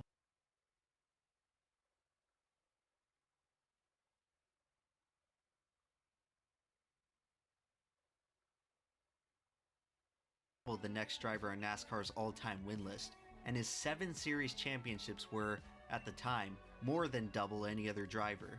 After the 1979 season, the mere notion of any other driver challenging Petty's throne as the greatest of all time was laughable, but if anyone were to do it, it would have to be a driver the likes of which no one had ever seen. Where Dale Earnhardt in car number 2 is currently the leader, and he is on his way to victory and hopefully to pick up some additional points as he is on his way in his sophomore year to a national championship.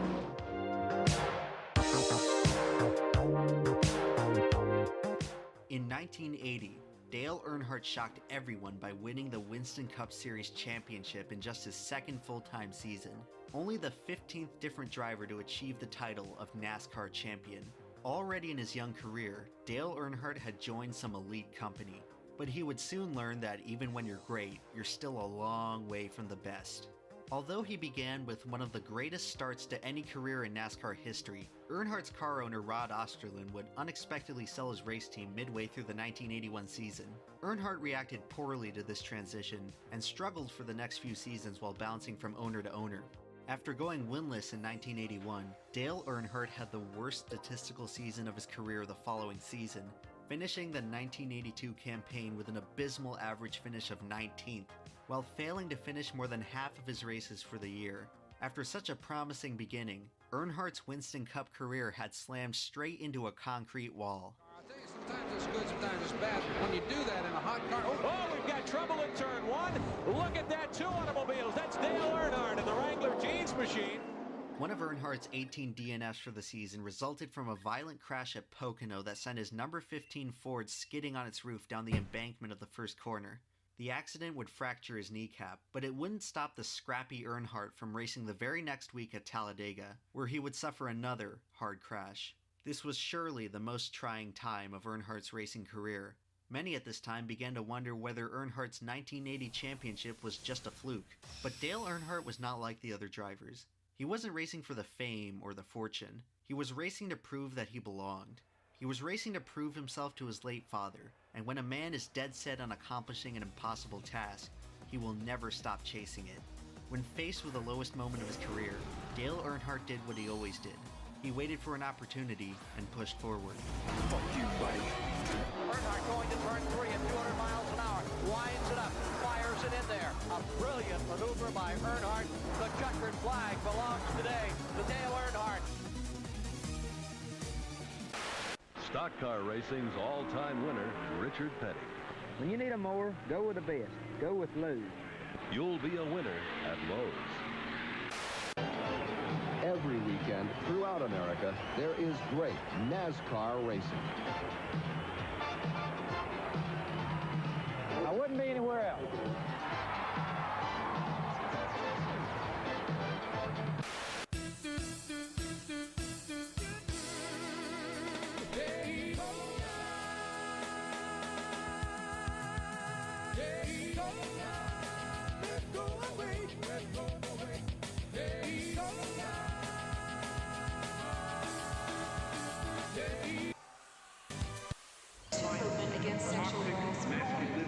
Is this the best a man can get? By 2019 won't be like 1984. The 1984 Talladega 500. This man, Dale Earnhardt, is successful. In 1984, Dale Earnhardt found himself with a new owner, Richard Childress, and a new car number, 3. He would stick with both of them for the rest of his career. Under Childress, Earnhardt's career would immediately begin to rebound, and it would mark the beginning of his finest era. By 1986, Earnhardt would be champion once more, becoming just the 11th driver in history to win multiple NASCAR championships. In 1987, he had the best statistical season of his career, finishing the year with 11 wins and his 3rd Cup championship.